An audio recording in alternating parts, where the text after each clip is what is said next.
Hey y'all, what's up? What's up? So we are live and I'm here with my special guest. You might remember them from being associated with Nature Boy at some point in time. Now, those of you guys who have been tuning into my coverage of the trial, you guys know that I have been covering Nature Boy and his cult, Carbonation, and a lot of his members, the actions within the group and actions without the group. Now, in the cult, they were called Serenity and Rambo.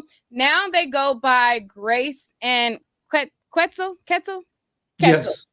Okay. We're gonna get into more of their background right after this intro. We're gonna do an intro just so that we can kind of filter some people on in, get some people to come on over, and then we're gonna jump on into this video. We are out here in Beverly Hills with Raz B. I haven't seen you on the scene in a minute, so let the people know what you've been up to. Hey, what's up? I got Amara La Negra here with me tonight at the A Toast to Young Hollywood event. Hey guys, so I have the beautiful Layla Ali with me tonight. So I just want to first start off by saying your Instagram is an inspiration to go on a path to eat healthy. And, it is your 50th birthday. You don't look a day over 25. You know what? Let us wait a know minute. how you do it. First, everybody always say that. I think that's so cliche, and people know you don't look 25. Now, if you would have said maybe 40. Hey, what's up? You're watching Neek at Night, and we have Keith Powers with us tonight. Hey, how you doing? A lot of girls was like putting you as their, man crush, and you was their, aspiration to take you off the market. And when you came out with Bay, you crushed a lot of people. Like, Hey guys, so I have Daniel Cormier with me tonight, and it's crazy because my first UFC fight happened to be your fight. I'm glad you were able to watch the first fight that was mine and I won, because that could be some bad memories. Right. I mean, okay, I'm not gonna lie. When I first seen it and I seen him I come, was gonna get my ass kicked. Yeah. Look at you. I'm not gonna tell a lie. Okay, I'm gonna keep it honest. Definitely experience, you guys. That's Amarion, and we're at his word for word screening. It was super dope. Make sure you check it out. It drops tomorrow, and you don't want to miss it. Thank you, baby. Thank you. It's your partner, Big Boy. What's happening in the voice of Los Angeles? Hello. You know what I do at night? I watch Neek at Night. Show you right. You thought I was going to say something crazy. Thought I was going to say something disgusting and nasty. Yeah. But guess what? When I watch that Neek at Night, I may be doing something disgusting and nasty. Look at her. Hello. Hey, what's up? It's your girl Neek, and you're tuned in to Neek at Night. If this is your first time here, over here we are the Night Owls. If you have not hit that subscribe button, I want you to go ahead and do that right now, and turn on your notification bell so you're notified when I post another video.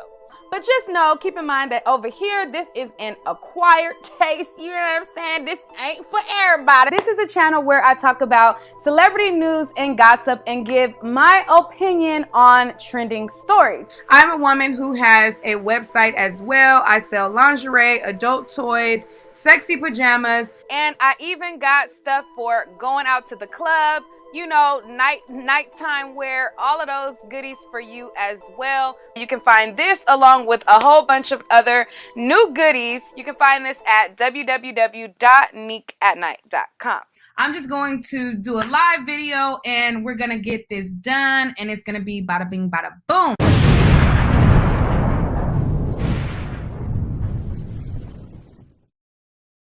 All right, straight like that, straight like that. We are putting in work over here because a lot of people are intrigued and interested with this case, and a lot of people know about Nature Boy, and then there are a lot of people who are just finding out about the group themselves. Now, in the group, they went by Faith Serenity to the left. She went by Faith Serenity, and what was the other name you said you went by? Willow, Fury. Yeah, that's it. Willow, Fury, Faith, and Serenity is names that she went by within the group. And Rambo, I think I only know you as Rambo. Did you have another name? I had a ton of names too. First one was like Mel Nino, and then I had one like for like a week that was like Chispa or something like that. And but that was the most prominent one, Rambo. Okay. So we're gonna do a couple of flashbacks because I asked you guys to send me pictures of your time within the group. And so I'm going to flash some of the pictures and just kind of the pictures are going to kind of cover you guys. So you'll just be talking in the background. But when the picture comes on the screen, just tell me your memory of where you were, how you felt at that time.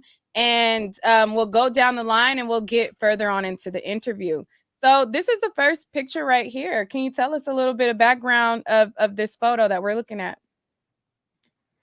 That was in Cancun, huh? I think so. Right, yeah, that was in Cancun. Yeah, that was. Yeah, we had You name the people in the photo from left to right, and I think Rambo, you're closer to the right. So start with the left, and then yeah. So it was Tron, Sheba. What was that white girl's name? Chakra. Chakra, Yeah. Mama Dia, Me. Grace, Osiris. Natureboy, Ileana, Mocha, Flo, Musa, me, and then the dude at the end was just a guy that was kind of guiding us that we met in Belize, that he was just kind of tagging along for some activities. All right. So was this one of the more peaceful times? You guys look all happy.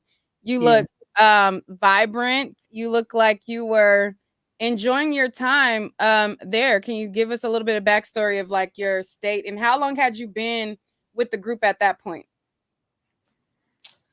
Was that in 2017 or 2018? No, it was 2018 because yeah, it was 2018. Yeah, it was a decent time. It was good. Like you can see, we were happy. We were traveling, and we were going to the beach a lot. We was going to the beach a lot. We were going on vacations, and it was a good time. Yeah, it was a good time. Yeah, it was a good time too. Okay. So next one, is this the same location? No, that's in Palenque, Mexico, Chiapas. So that's the place where we were living at the longest. And yeah, that's where we're at. Okay. This photo. That was in Texas. So yeah, when we got deported from Costa Rica, we found our way. We were kind of just venturing through the United States. Yeah. And we ended up having access to a property in Texas.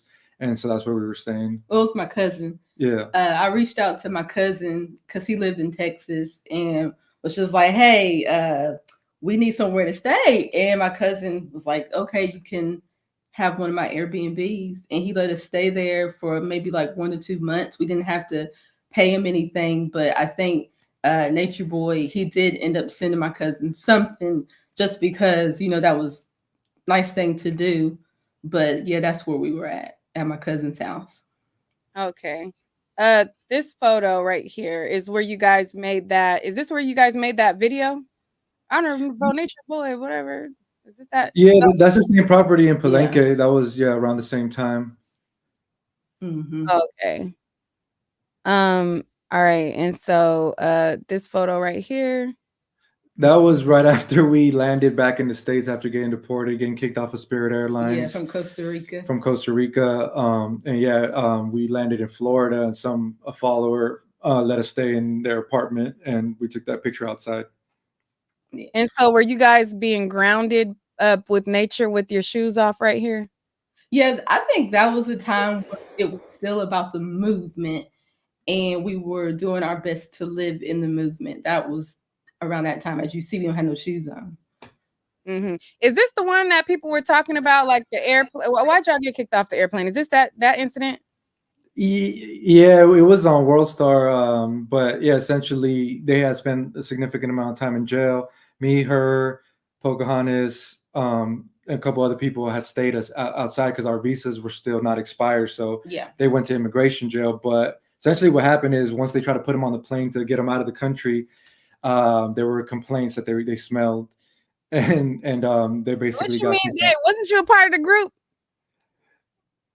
Yeah, but we weren't with them in the jail, so we were just kind of like tagging along, but they were literally getting pushed out by the government. We just were trying to arrange the same flight as them so we can stay together. But yeah, I mean, So we you had said access. they was smelling, but y'all wasn't smelling. That's what Yeah, you're saying. nah. Yeah.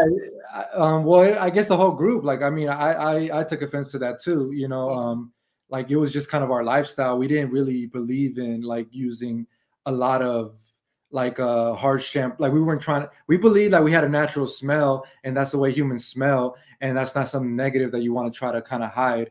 But you know, obviously, the culture is like you got to have perfume, and you know people aren't used to that. So that's why they made those statements and they got us off the plane. Okay. Do you guys still have the same like similar beliefs, or have you like evolved? Yeah, I mean, I definitely, you know, evolved from I that. mean, you know, I'm just gonna I'm just gonna ask the elephant in the room, like, you know, that's they go. Well, if you guys, we don't wear deodorant, but I make my own deodorant. yeah, but I still use lemon and I use like essential oils. But Yeah. we don't wear deodorant. Yeah. Oh, okay. Yeah. Lemon works though, actually. Yeah. Yeah. I'm not saying you should go around smelling like this because it's natural. Like we are realistic. Like, yeah, when we're in that environment, it's okay to do certain things. But once we left that environment and came back into the world, it's like you don't want to. I mean, at least I didn't want to like put myself out there to bring any negative attention. So I'm gonna make sure I'm taking a shower and I don't smell like armpits. Mm-hmm.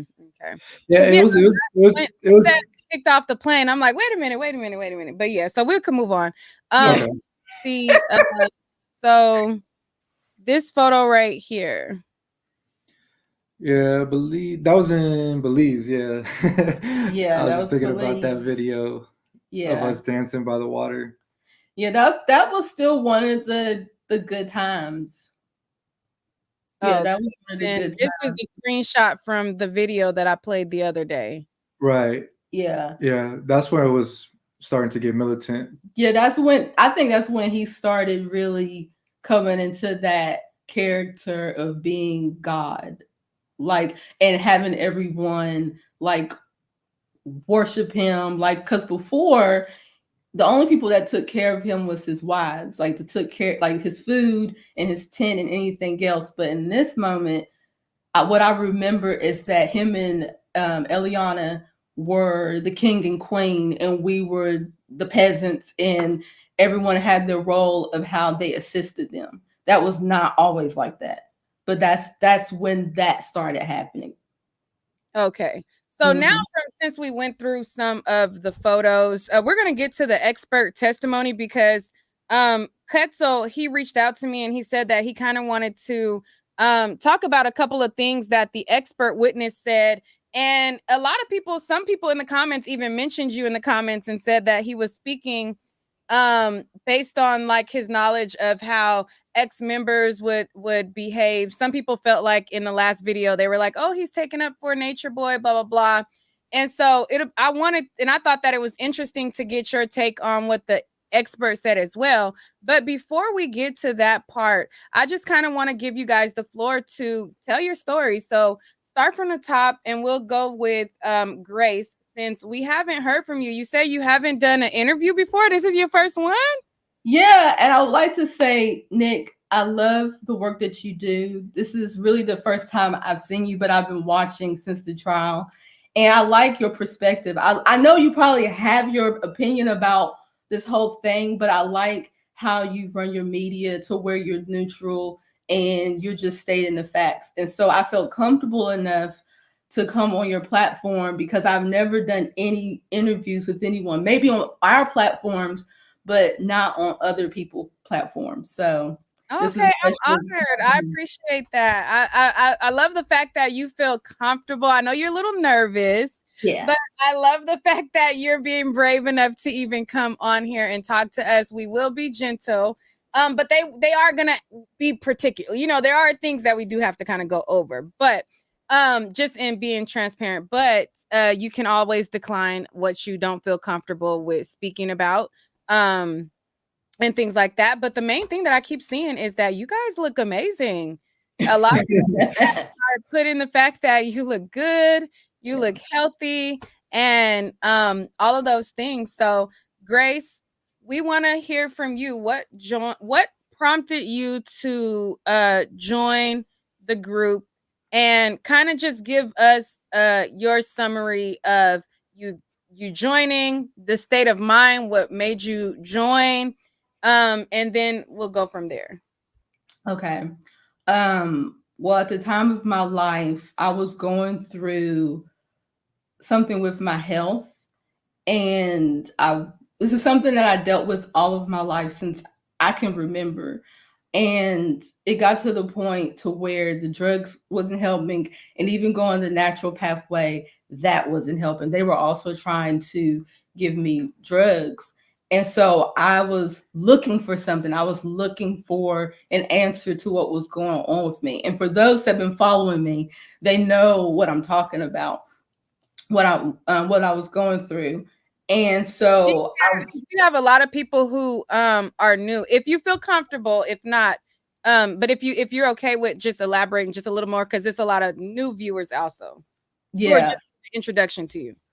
Well, I guess it doesn't really matter what it was, like what was going on with me. It was more so like a feminine issue, but this was something that I was dealing with since I was a small child.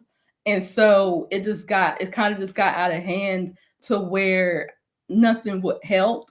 And so I was looking for an answer to heal myself. That's what I was looking for, because I wanted to go the natural way.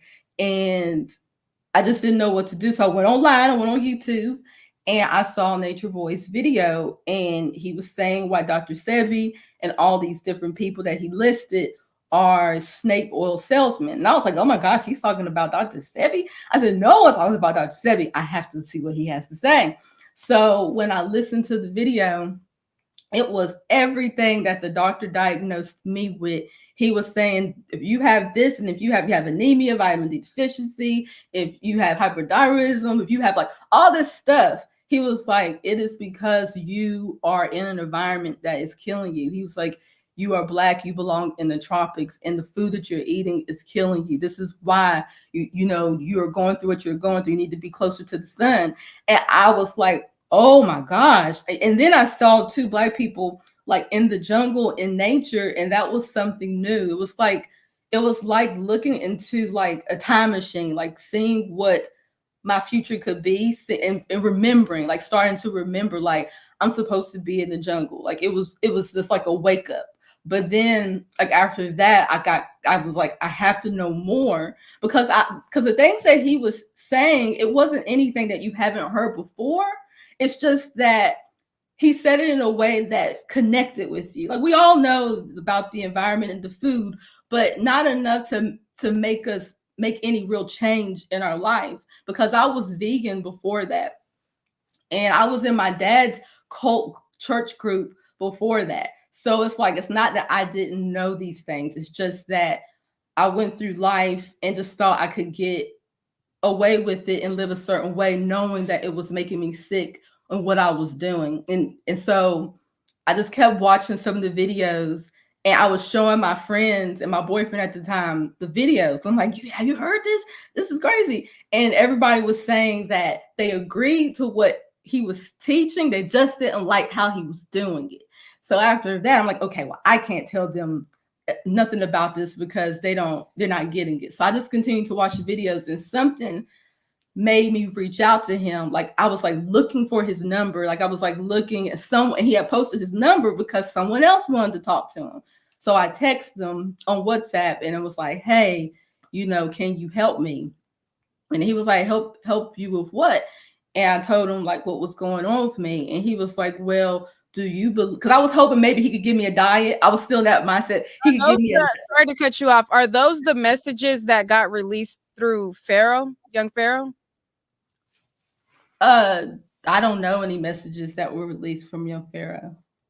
Oh, okay. Just continue. Go ahead. Yeah. And you could cut me off at any time, because it's like so much, and I want to like stay. So if I say something, you have the permission to like intervene. Because it's been so long.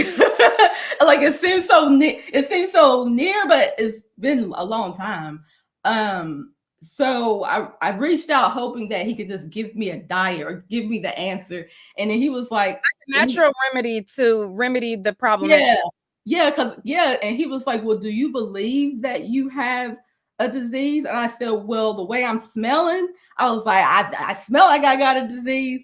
And he I seen one of the live videos, and you said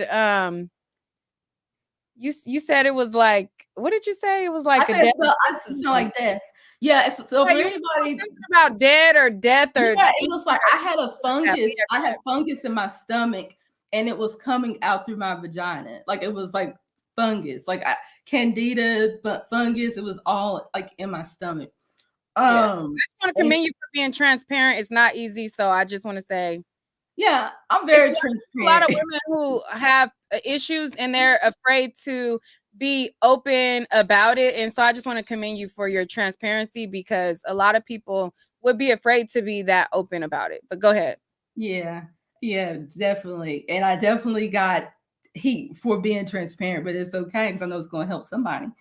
And so I told him the way I smell, it feels like I got a disease. And he laughed and he was like, send me a picture. I don't know if he said this before or after. So, but he did ask for me he wanted my birth chart information. And I gave him that. And then he was diagnosed that as BV. That's what it sounds like. It sounds like BV. It was a mix of things. It was BV. It could have been bacterial, but I took antibiotics. That didn't work. They gave me the diflucan. That didn't work. And then they did a sample in my stomach. And that's when they said that this is what's in your gut. And then the doctor was putting me on a meat diet. So before it became popular for everybody to be eating meat, I was put on a meat diet with no sugar, no carbs, no potatoes, no grains, no nuts, anything that might have fungus in it. The only thing I could eat was meat, some vegetables. Couldn't eat all vegetables because I couldn't eat nightshade vegetables. I couldn't eat fruit except for berries, and I couldn't eat anything. So this is what I was going through to heal my stomach. So you could see why I'm like, I can't live like this. Who can live like this? So I have to look for something. So that's where I was at. And so he asked me to send my birth chart information and all my date of birth information. And then he was like, oh, you're this and you're that. He was just saying all these things that I didn't know. And then he was like, send me your picture. So then when I sent him my picture, he called me. And so then that's when he started asking me more questions. And what did he ask me? Like he was just asking questions about my health. And the more I talked, he was like, according to your birth chart, you're really smart, but listening to you, you're really stupid. And I was like, what? He was like, you're smarter than what you coming off to be. And I think it opened something up in me, because I felt like he was saying something that I forgot, and that I was living a certain way, and I was pretending to be a certain way. But then when I started speaking to him, it was like he was telling the truth about me that I wasn't willing to accept. That's how I felt. Living to your fullest potential, basically. Yeah, living to my fullest potential. And the thing is that he had asked me a question, and then he was like, do you believe that you're sick? And I was just like, no, I mean, yeah, I do. And he asked me something, and this is where it gets really fuzzy, because he asked me something and I answered it, and the next thing I know, he started yelling, like, and then, and he was like, well, look, we're not taking anyone, so you can't come here. And I was like, okay, I wasn't asking to come there. Like, I would never do that. I would never ask to come to somebody's house that I don't know. He was like, we're not taking anyone, but just keep watching my videos, follow me, you be all right. He said, I'm gonna let you know right now, leave that dude alone that you messing with. He said, because if you do, you're gonna continue to be sick. I was like, okay, whatever. And so the next day I woke up. That sound like somebody probably threw your pH off. That's what it sounds like. But but this is something I've been dealing with since I was 3. So I remember waking up in the middle. But the thing is, as I matured and started being sexually active, then that's when it was yeast infections, bacterial infections. It was too common. It was too constant. So even when I wasn't having intercourse, if it was the time of the month, I'm inflamed. It was just that my wound was not happy. But this was Okay, something so I don't want you to focus too much on that. That's why I didn't want to bring it up, because it's like, so we could go really dive deep into that. But this was something I remember as a little girl, 3 years old, waking up in the middle of the night screaming, and my grandmother having to put me in warm vinegar water just to soothe me, and just because it was something I always dealt with, you know. And so the next day, the scent, the irritation was gone. It was all gone. Okay, so the next day that you went to carbonation? No, after I spoke to him on the phone. After I spoke to him on the phone, it was gone. It was completely gone. And then I told him, I texted him, I was like, oh my gosh, I woke up and it was gone. He was like, yeah, and make sure you leave that dude alone, because if you mess with him again, it's gonna come back. And so I was my boyfriend at the time. So it was kind of hard to tell him, because this was just something that I was experiencing. And so then I was with my boyfriend, but he lived in Charlotte. I lived in Atlanta. So it was easy to have separation. But once we came back together and I did have intercourse with him, it did come back. But in this time, my mind was so strong, I was able to heal myself and not have to do any drugs, but just heal myself through my mind. And it was gone. And after that, I broke up with him, because I was like, this is something. It's like, that's when I became a believer. Agrees with your body. Okay. Yeah, that's when I became a believer. Like, oh shoot, this is something. Just like, that's when I was like hooked, and then wanted to like learn everything that he was teaching. And the more that I would learn, and I would then message him, be like, hey, I saw you live and this is what I learned. So that's how our exchange was. So then over time, maybe like this was like a few weeks, because I talked to him on the end of March. I was at his house by the middle of April. That's how fast everything happened. So it happened pretty fast. But did you get there before Rambo? Or yeah, I got there. I got there in April. I got kicked out of the group in June, and then I came back. When did you come? September. And I came back September the next day. Ketzel came. Yeah. We picked him up from the airport. Okay, so I'm gonna pause you there. We're gonna pick back up. Remember, like, I'm gonna remember where we stopped. But okay, so now I'm gonna go to Ketzel. So when you joined, I don't know if we went into detail about your mind state and what you had going on. So you don't have to be as detailed, or you can be as detailed. It's up to you. Just let us know what your mind state was when you joined, and then we'll pick up at you guys like both being there. Yeah. So I was, I had kind of been going through like an awakening, like a lot of people. I had kind of started being vegan and raw vegan because my brother introduced me to this. So I was really going through a big transition in my own life of discovering information that I really had never thought about or had access to. And so along that time, researching different spiritual concepts, there's this book, I remember, Conversations with God, that I got really interested in, and all these different voices in the spiritual community. At some point he popped up. Maybe my brother was listening to him and I was hearing him, and then I looked into him, and I was really just moved by what he was saying. Like the stuff he was saying made me want to like take action. And most of the other people that I was hearing, they didn't really have that effect. I was inspired by them and the concept sounded cool, but he made you feel like you needed to get up and go somewhere. Like that's how the energy that he was just coming on camera. Different with your life than what you're doing. Yeah, just basically like you're not meant to live the way you're living. And he was given like all the rational, logical reasons why that's the case. You need to be out in nature and all these different things. And, I remember I wasn't really interested in reaching out to him, but I was looking for somewhere to go. I had to reach out to other people that I looked up to online, but he was the only one that responded. And the only reason I reached out to him was because their Spanish speaking translator had left at the time. And then he said he was looking for a producer. So I was dabbled in making beats and stuff. So I wanted to make sure that if I went, is because there was a purpose and role for me. I didn't want to just, hey, can I come like live with you? So when he put that message out there, that's when I messaged him and we started talking through WhatsApp or whatever we were using at the time. And yeah, he called me, we had a conversation, and his energy was really, he has like a big energy. And, you know, at that time I was even more introverted than I am now. And it was just, yeah, I was kind of just quiet on the phone and he was just doing all the talking. And I was just like, it was kind of like, am I really about to go through with this? But like when I was watching the videos, I felt really motivated. But when I actually started to go down, I was like kind of nervous about it. And then I talked to my brother, and my brother was telling me like, I don't know, this dude doesn't seem too stable. And I feel like we got into an argument about that.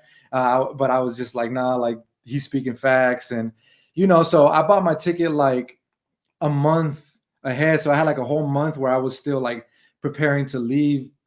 And, you know, it was just hard for me to focus on anything else. Like I remember, sorry to cut you off. Did you have to go into isolation before you entered? no, I was already in isolation. So I was already kind of like, when I was awakening, I was already separating myself from a lot of friend groups and doing a lot of the things that I used to be doing. Even before Natureboy, before Carbonation, I was already kind of drifting into that a space of wanting to redefine myself and figure myself out from a new angle. And so, yeah, it was hard for me to focus. I had like a herbal business that I had started, but I was at the swap meets trying to sell herbs to these people. And it was just hard for me to focus because his messages kept ringing in my head. I just kept watching his lives. And I was like, you know, I'm in Babylon, I'm making money. Like, I don't need to be doing this. I need to go to the tropics. And so, yeah, eventually, you know, time came where the flight came and I flew to Costa Rica, and, you know, everybody was waiting for me there, the whole group. And it was weird because it's like I was the only non-Black person there, but also it was just like a group of strangers. Like the dynamic was so contrasting to anything that I had experienced before. I've never flown out. I've never been on a plane. I've never gone to like another country except Mexico. And so everything was new. Like every aspect of that situation was new. And so that's kind of how I landed there.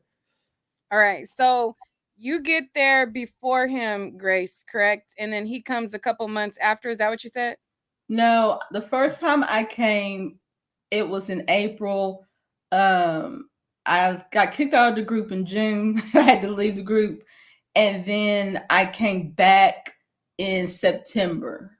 And I came the day after. And he came the day after. Yeah, that's what I mean. Like he came a few months after your first time you were there. Yeah. Mm-hmm. Yeah. So, but now I see. Okay. So you guys get there within a day of each other. So how did you guys end up as a couple? Like how long did it take for you guys to end up as a couple from that point, or how did that situation go? It's funny because when Quetzal came that day, that evening, I remember him walking around the corner, his little backpack and whatever you had, your computer. And I just remembered it, and he had his hair in his face, and I just looked at it, I was like, this is interesting.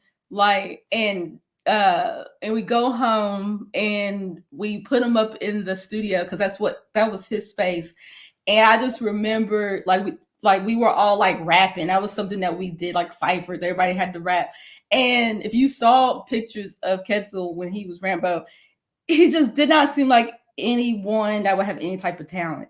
And so it was his turn. He's throwing shade. No, I'm just, if you go back and look at it, like, no, but what I'm saying is that was what I was thinking. And I was Natureboy, one of Natureboy's wives. And so when it was his turn to rap, next thing I know, Quetzal just started flowing, and we were like, "What?" I was like, and then I think Natureboy felt my energy because I was like, "Whoa!" Like, you know, he Mexican.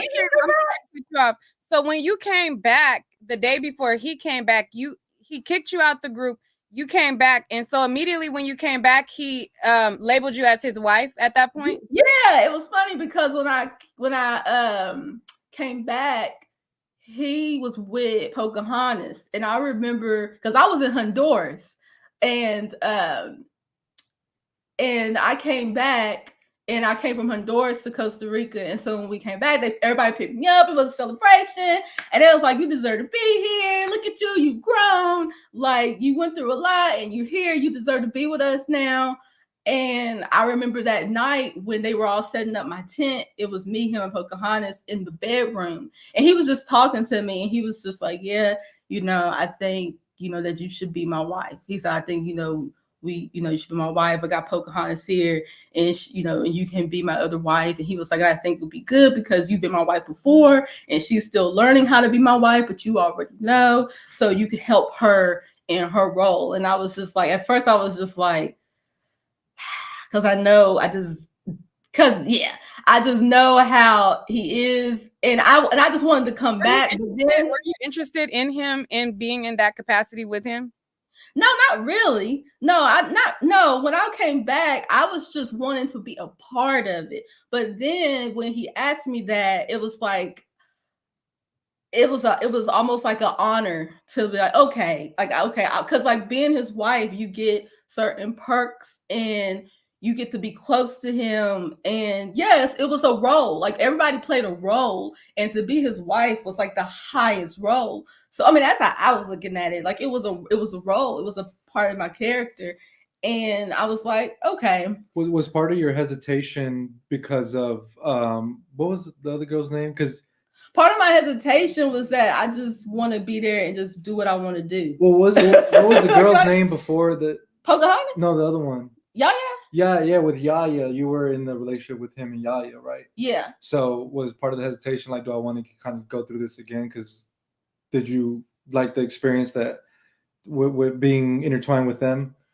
Yeah, it was just that the first time when I was there, it was different. It was like when you there and you don't know what is going on. It's new, and you kind of like in your shell, and you can't speak, and you're just like, oh my gosh, it's like a culture shock. But if you leave and you come back, it's like it's different. It's like you feel more comfortable, you feel more like yourself. It's like you get it. Like, I get it now. I got to go out into the world, and everything you told me, I saw, and I applied it. Mission now. Yeah. And so when I came back, it was not no intention of being his wife, because that's not what we were talking about. But when I got there, he was like, I want you to be my wife. Because the thing is that Natureboy asked me to be his wife before I even got there. Like, when him and I was like continuing to text, he was just like, you should be here with me. You should be my wife. And I was just like, okay. So my role was always that, to a certain point. Like, when I came there, I knew I was coming there to be his wife. And then there was moments we weren't together, but then we got together. But that was always my role, as being one of the wives. It was always like that. And then later on, when he got with Velvet, she was the queen. That's when he took the role. She's the queen, and then here's the other ones. But it was always polygamy for him. So I always just like, okay, that's my role I'm going to play this time. And so that's what happened when I came back. I was his wife, and then the next day, Quetzal came. But then when Quetzal rapped, it was like, oh, okay, because he was cute. Everybody thought Quetzal was cute. I was trying to kind of get at the fact that, so you came in, you had this role of being his wife. He approaches you, and then you see somebody that you get intrigued with. So that's what I was like trying to, Yeah, it wasn't no, oh, I want to get with him. It was just, he's an attractive man. And regardless, I thought he was attractive, and then two, he was talented. That was as far as it went. That was enough for him to sense that there was something. Yeah. Like, he was really sensitive to that. Yeah, and then that night I was laying in the tent, and I turned over, and he was looking at me with them beady eyes, and I was like, "What?" And he was like, "You like him? You want him?" I was like, "What?" And I was like, "Nah." He was like, "Yeah, you do." I was like, "No, I don't." And so then the next day, he made me confront. No, there was something. Okay, one thing else that happened. At the time, the women were walking around topless, and that was a thing. And so she had walked into the kitchen, and I was sitting at the dining table, and that was, I guess, he peeped that interaction. because the next day, what you're about to say, like he was using that, basically saying like you were pointing your energy at me. And I do not remember that at all. Like that, like it annoys me that's what he said. But that's what y'all said. I was like, we're here together still as a couple, so it was something there. No, I know, right? But the thing is, it wasn't. It wasn't. But it was like you can be attracted to people but not want to be with them. Like I thought he was attractive, but at the same time it was like being like Nature Boy's wife for me anyways, because it's like I was trying to be polygamous, but at the end of the day, if you're not gonna give me no energy, I know what I look like. I could get it somewhere else. I'm not that. So that's why it never worked out with me and Nature Boy, because I wasn't sitting there waiting for you to love me. Okay, I know. So okay. Slow down. So people keep asking over and over and over again, because it seems like, and this is just what I'm gathering so far, you see Nature Boy, he's kind of like the ringleader, and with him, you get perks. You see Rambo at the time, or I forget what your name was at the what was your name at that time? Melanino. You see Melanino, and you're like, he's attractive, but I'm not gonna get the perks that I'm gonna get with Nature Boy. So what are No, it wasn't that far. It was just like he's attractive. That's it. The end. Like you said something about energy. If you're not gonna give me energy, you said something like no. It's like Nature Boy. When I say that, Nature Boy is the type of person. Oh, you were saying that in regards to Nature Boy. Yeah, that he's the type that he wants his woman to be all about him and be obsessed with him. And I was never like that. Petzel didn't give you that energy. Okay. Yeah, it was just I just thought before you go on, what are the perks? Because they keep posting that like over and over and over again, like the perks of being his wife. Yeah, the perks that it was many perks. The perks of being his wife is that one, you get like, because it's different phases, the Costa Rica phase and then after Costa Rica phase. But the perks of being his wife is that one, you got to like become known, to become famous, because like now you're, for some reason, being his wife was a big deal. Like it was, people really were enthralled with the women that were with him. And you got to get the extra peanuts, you got to get the extra food, because at that time in Costa Rica, we were all cooking for ourselves. But minutes, we got extra minutes, we got extra minutes. We got to sit at certain places. Whatever he got, his wives got. Yeah, like if he would go into town and go get like some Chinese food or whatever, like you guys would go with him. Yeah, and it doesn't matter if the other people didn't get it. What else? And that people respected you more because you was his wife. People gave more respect to you. And then after Costa Rica, when it became like more of a tribal setting, what else? Oh, like we would be the go out crew. We'll be able to go out. We'll be able to get more things. And it was really just about status. Being his wife held a certain status, and people carried you a certain way if you was one of his wives. And if you wasn't one of his wives, then people treated you according to where you were at the ranking. Okay, so as you infiltrate inside and you're getting into this role as his wife, and you're getting acquainted with people who are just now coming in, like Melanino and all of the other members, what was happening as it pertains to your health? Were you feeling better? Were you feeling like healed at that point? Yeah. Okay. And Quetzal, what about you at that point? Did you have an attraction to Grace, or you kind of were just getting your footing and being adjusted to this group where you said it's like all these Black people and I'm the only one that ain't here, and I'm in a new country and all of these things? Like, what was your outlook on your environment and getting adjusted to your environment? Yeah, I was kind of in shock too. Like, I wasn't thinking about no women or nothing like that at that time. I was just like in complete shock. My mind was not on like, oh, she's cute or anything like that. Like, I was just like still trying to process what the hell I got myself into. Yeah. Because when I got there, it became very clear that I walked into a situation that I didn't really understand the full ramifications of, because like, I wasn't used to it. Like, one example was when I first got there, we went to the mall, and everybody, they were taking their sweet time getting out of the van, and I kind of walked ahead, and I was like, come on, let's go, like, are we gonna about to get in the mall or what? And later on that day, he basically confronted and was like, oh, you think you're the leader, like, why are you trying to walk ahead and lead everybody, like? And I was like, no, I don't know what you're talking about. Like, I was just it was just some innocent thing, but in his mind, he thought that I was trying to basically show some level of dominance. So he kind of checked me in front of the group, and that was just a significant thing. And then from there, I challenged him on. At that time, I was still raw vegan, and they were eating cooked food. So at that point, that was something significant for me.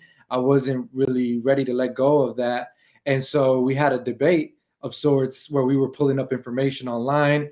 But I just quickly saw that everybody was basically siding with him. So I kind of just let it go. I was like, all right, I'm not about to like argue with you. This is your world. And so I kind of let it go. I started eating the food they were eating. But that moment really was foreshadowing that there was things that I disagreed on right from the beginning, and later on it would come up again through different things. But that was kind of where my mind was at, just trying to process. And then we would have to like go watch him when he went live, and I thought that was weird because like Tron would come get me like, hey, come on, he's about to go live, we got to sit down and watch. And I was like, what do you mean we have to? Like, that started seeming like kind of weird, because I mean, I watched his lives, but I didn't know that like, was if I'm here in the environment, why I gotta watch you if I'm living in the environment with you? Right, but the whole thing was like, well, you came here because of the information. I thought you fucked with Natureboy and what he talked about. Shouldn't you want to be listening? That was the energy. Yeah. Okay, and I'm gonna pause you real quick. Okay, so everybody asking me about True's testimony. It is up. It is uploaded in my backstage. Immediately after I finish this interview, I will immediately release True's testimony. However, I didn't want people to be conflicted with going there, going here. So I have it. I have the full testimony. I will release the full testimony. It is uploaded. It is ready to go. It is going to be streamed right when I'm done with them. I'm going to hit publish. Okay. As soon as I finish with them, I'm going to hit publish and you will get the full thing. True's woman, she was not shown, so I'm not going to say her name, even though we know her name and you guys are saying in the chat. His woman's testimony, I will upload that later. That's not ready to go yet. I haven't even watched it all the way. It's so True's is ready. So anyways, now that that's being shared, we all on the same page. Right when this concludes, we're going to hit publish, and that's that. So that answers that. So now let's get back into Grace and Quetzal. So you guys get there, and you, Quetzal, more so, you say you noticed that, dang, my brother kind of was right. Like, this probably ain't really the move. Like, I got, like, what's going on here? What was your response? I mean, you just still kind of went with it, or what? Yeah, because I felt like first of all, like, there was nothing really for me to go back to in terms of like, I was pretty like immature in terms of, I was just living on my brother's couch. Like, I wasn't really like taking ownership of my life like as a man and having responsibilities. So I was kind of just looking to see where I could fit in somewhere. And so I had left everything behind. So I felt like I had just done too much, and to just bail out that quickly. So I guess I told myself, well, let me just stay here for a while and see how this plays out. Maybe I could learn something. Maybe I can study the situation and get some experience from here. And I think that's what kept me around. All right. So Grace is in a relationship with Natureboy. You are finding your footing. Where did things kind of start to kind of get rattled up? What you mean rattled up? Like, there was controversy with your relationship with Natureboy, correct? Yeah, well, when he confronted, so I was in the morning. It was morning time. This was the night after. He was kind of suspicious, and so like it was funny because I was like sunbathing, like naked, and I could feel them coming behind me, like trying to approach me. But he was like, "Oh no, he's like he's doing that. Like we don't want to approach him right now." And then so eventually they call me over, and he's like, basically like, "Are you feeling her?" And I was like, "Nah, like no disrespect, like I think she's beautiful, but like nah, I'm not like that's not what's going on at all." And then he's like, "Well, I felt like you were pointing your energy, like you had, you were topless and you're walking to the kitchen. I felt like you were flaunting yourself to him." And she was like denying that. And yeah, I think we moved on from there at that point. Yeah, it was. Yeah, we just had to admit, like, I think that I had to admit that I thought you was attractive, but I don't want to be with you. It was more so I have to admit something, then I had to let him know I don't want to be with you. I want to be with him. It was more so like just confirming that, and so we moved on from that. Okay, so how did your time go as his wife? Because at some point you were his wife, Velvet came into the picture, and then I think you weren't his wife again. Girl, do you got time? No, for real, because okay, I came in as his wife with Yaya. Yaya, I've always been the second wife, and Yaya was the first sister wife. Then I became sister wife with Pocahontas. Then Pocahontas left. Then after Pocahontas left, there was none of that because I think I ended up telling him I didn't want to be his What I'm wife. trying to, I'm sorry, I'm gonna pause you. So what I'm trying to get at is you were there, you were as his wife, Velvet came. I know that she started throwing around dominance in her role. No, she was there before me. I know, but at some point she kind of started like really like, feeling herself a little bit. No, that's not true. Oh, okay, because I thought she wanted him more for herself type of thing. Well, I guess I wouldn't tell the story like that. I think there became a moment to where because like when she got pregnant by him, I remember her doing videos, and she was kind of like wanting him to herself type of thing. No, you're missing a whole part of that how that even started. Yeah, so that's why. Yeah, I'm gonna do my best to summarize, like, because I play a big part on why she's his wife.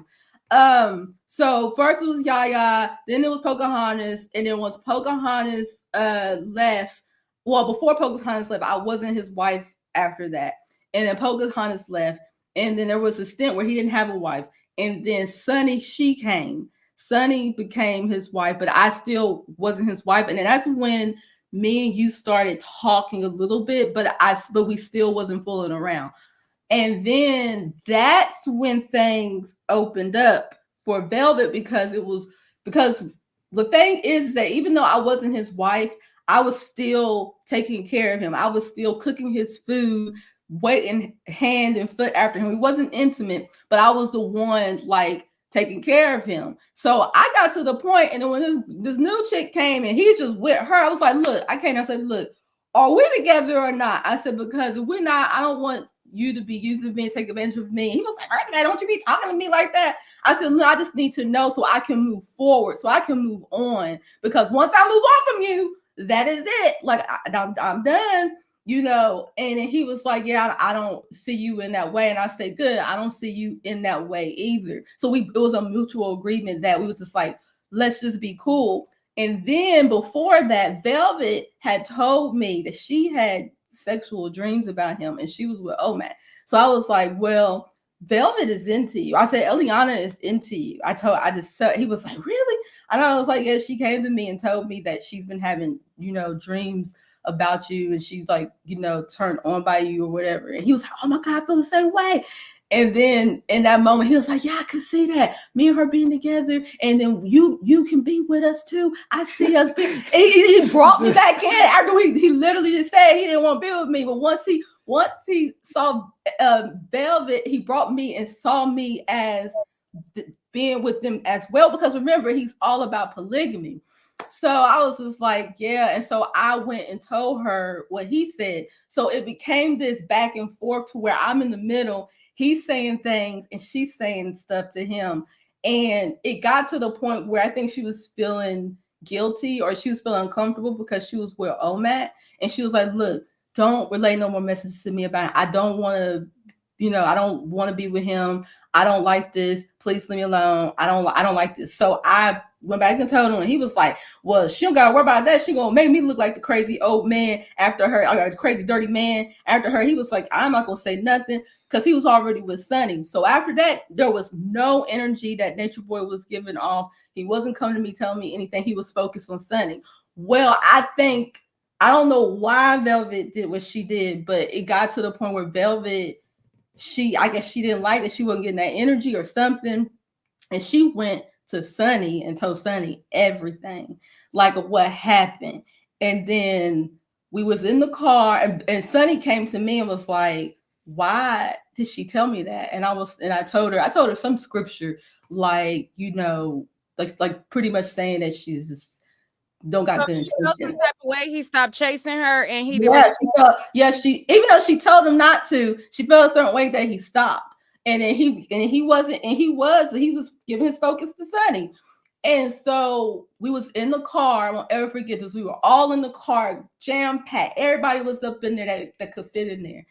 And I remember Sonny, because she was feeling a certain way, because Sonny wasn't. It's so funny how he attracted all these women that didn't want to be polygamous. Even though he was polygamous, he attracted all these women that got with him and thought because he liked having sex with them that was it, and he just was never like that. And so Sonny felt a certain way, and him and Sonny it turned off. Yeah. Oh, no more storage. Can you hear me? Oh, no, I can hear you. Your camera just went off. This camera always does that. Oh, okay. Technical difficulties. Finish talking though while the phone, the camera got hot. Yeah, we might just have to use the webcam. Okay, that's fine. Let me change the camera. Finish talking, Grace, while he fixes it. We can hear you. Okay, that's cool. So I remember him and Sonny got into it. They were just arguing, and she was like, I'm about to say something that I should say, but I'm going to say it. Like, she was threatening him, and he was like, no, go ahead and say it. Watch the screen, the camera, but go ahead. Yeah, he was like, go ahead and say it. I knew what she was about to say. Velvet knew what she was about to say. And me and her holding our hand, each other's hand, like, oh shoot. I think you gotta wipe the camera, Ketzel. Yeah, it's like Creddy. Me and Velvet was sitting in the back because we were like, she's about to tell him. She's about to expose everything. Like, and me and Velvet, and I think it was Ketzel, we were all sitting all the way in the back. No, I wasn't in there. You was in there. I was not in you that was car. Not in there? No. I was at the house. Yeah. I remember you being in there. Tom was in there, I think. Omac was driving the car, and me and Velvet was in the back, and we was just like, "Oh shoot, she about to tell it." And we was like, oh. And the next thing we know, Sonny, she told everybody in the car about Velvet and Natureboy, and I just thought Omac was about to swerve and wreck the car, and like. And then everything blew up, and then in that moment, Velvet and Natureboy confessed their undying love for each other, and that's how everything got started. It was a quick summary. And then from that point on, I wasn't his wife, because at that point. He was focused on Velvet. Like, he was so in love with her. He was just so in love with her. And then this is when changed. Like I'm saying, like, she changed in terms of like, yeah, we went to the mall. I remember he was buying her clothes. Yeah, he changed her image. Like, yeah, it was like really visceral, like how her energy changed, how she was walking and talking changed. Like, he went to the mall and bought her new clothes. Yeah. And like Omek is literally having to witness this, like his woman being taken by this man. Yeah. And he had to be okay with it. And he was struggling with this. So one of the times he was in the backyard, kind of like just, dealing with it. And all the men went out to kind of like show sympathy to him, and then he got on us because we were like, damn, bro, you all good? Like, you know, this must be hard for you, because it was really hard for him to go through that and have to witness and stay there and watch like him be with her. Yeah, it was that's when things started shifting a little bit, because how did that make you feel, seeing him invest all of this time into her? Because I'm trying to see how you went from, because I remember there was controversy as far as young Pharaoh entering and things of that nature. Yeah. And I knew that there started to be drama as far as Nature Boy and young Pharaoh kind of going head to head. Okay. Mhm. And during that time, there was a shift. We don't have to go into detail if you don't want to, but there was a shift. And I'm trying to go from that to how you and Ketzel became together. Yeah, that's what I'm doing my best to get to. So when he was when they got together, it was Velvet and Nature Boy. This all happened in Texas. And she was the queen. He was making her the queen. And I loved it. I loved Velvet. I respected her because me and her were the only two women that were there from like the beginning. So me and her had like a connection because we were there from the time Melanation. And Velvet knew the message. She understood Nature Boy. She knew the message. And I look to her as being the one. Like, I respect her in that way. Like, it makes sense. Like, she's the one everybody comes to for the knowledge outside of Nature Boy. So when he decided to make her queen, it was just like, that's obvious. Then I don't know what happened, but then there's another girl that came while we were in Texas, and she came there, and then she was with Musa. But then Nature Boy liked the way the girl looked because she had slanted eyes. He liked women with slanted eyes. He decided to make her his other wife. And I don't know what happened. I cannot tell you what happened as to why he made that decision. But at first it was all about Velvet. And the next guy I know, this girl comes. And then before we leave to go to Mexico, this girl ended up being his second wife. Well, I still was not the wife. Me and Kessel was starting to talk a little bit. We would just, it was suggested at the time. Yeah, it was suggested. We just started like talking, but no intercourse, nothing like that. It was just like, okay, we talking to each other, but still nothing. Well, when we went live, when we got to Mexico, Nature Boy was introducing his wives, and then he said I was his wife. And we looked, it was like he always pulling me back in, making me his wife, because he had an idea. I fit the idea for him, that he always tried to include me because he always had this vision of having 3 wives. And so even though him and I didn't have the title, at the end of the day, he always saw me that way. So eventually it did not work out with the other girl. She ended up escaping. She literally plead, and she like she because her and Velvet did not get along. And this is when we got to see Velvet changing. Once Velvet got into that relationship, she started changing. She no longer was a meek little student, sweet little girl. Like, she started changing, and she did not like that girl. The girl didn't like her, and I was just there. I was just there. And so one day after their argument, I told Nature, I was like, look, I don't want to be in this relationship anymore.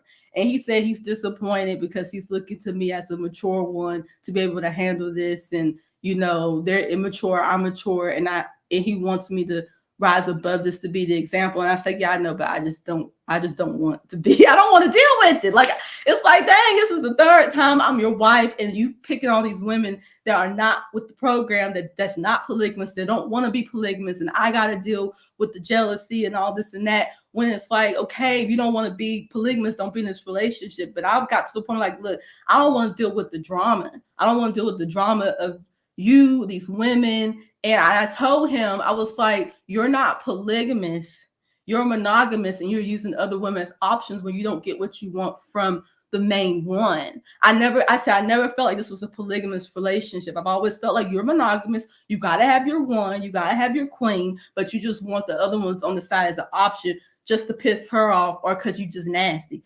And I was just like, I don't like to play mind games. Yeah, that's what it felt to me. And after that, we was in Belize, and then that's when me and Ketzel solidified our relationship when we got to Belize. And once I solidified my relationship with Ketzel, then that's when I was no longer was going to play them games with him no more. Because once I had intercourse with him, I wasn't about to go over there and have intercourse with him. I just wasn't going to do that. So that's what solidified to me that this is who I'm going to like be with. Right. And then I know I got pregnant. Like as soon as we had sex, I got pregnant. And so that was it. Okay, hold on. I think you guys are in this video. I'm not sure. Hold on. I'm clicking on a video. Okay. Hold on. I'm trying to see if I see you guys. If not, I'm going to skip this video. Because this is at the time. Because you guys entered when it was called Ethereans? No, I entered when it was Melanation. Yeah. But they were the Ethereans, but there's kind of a little bit of overlap. Yeah. On those names. Okay, because this kind of looked like one of the pictures y'all sent me, but it's the title say Ethereans, so yeah, that definitely wasn't us. Okay, so when you guys solidified your relationship, you did not want to play games with him anymore, and you felt at that time that you were just going to be with Ketzel at that time. Yeah. Okay. So Ketzel, what was your perception of that time? The transition. Yeah, with me and her. Yeah, like because what I'm trying to get at is the power dynamic between Natureboy, how he operates with the relationships that he has with people, and how he deals with when a woman is transferred off. Now, again, I'm like when I came into it and when I came to know who you were, it was during the Young Pharaoh situation when he was going at Natureboy and he was claiming that everybody was infected. Okay. Yeah. And he was saying and using, I guess it was a DM that Natureboy had wrote to somebody in regards to you. And he was telling somebody that that you had AIDS. He was saying that you had AIDS. And somebody had sent it to Young Pharaoh. So then Young Pharaoh started to go on a campaign and he used to say like, oh, they have AIDS. And he said that Natureboy has slept with you. So now Natureboy has AIDS. And then that's when I kind of got introduced to who you were when I was like seeing all of those things and all of those controversies. So at what point was that controversy? Yeah, that was in Mexico. I remember that. But to answer your first question, it was, when all that was happening, there was like this trepidation between like being with her because of her relationship with Natureboy, and he just always felt a certain way. Like there was this energy of like, okay, even if you're with somebody, at the end of the day, like he'll pull stunts just to like appear on camera with a certain number. Like if he wants to show like he has more women, like one time we did that when we were in Belize and we met up with another tribe, the Quatamani tribe.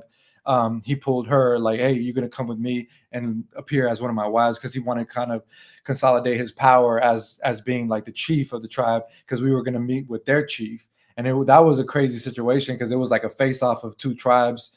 But they're actually still operating and running, and they're more covert, and that's why they're still around. But it was just I didn't want to. I was careful with that, but I felt like he had given me the green light. He was the one that was like, you should be with her. Like, you guys need to be together, and it's for the kingdom, it's for the nation. We need to start having babies and multiplying for the nation. So that was kind of the guys. It was like our relationship was kind of founded on the mission. It was never like, oh, I love you. And, it was like more so, rooted in this mission of we're about to do this for the tribe, for the mission. And just us being together is part of that. And so that's kind of how we were both looking at it. And with the Young Pharaoh thing, that was in Mexico. And we confronted Natureboy about this actually. And I was just basically saying like, I don't feel like this is right.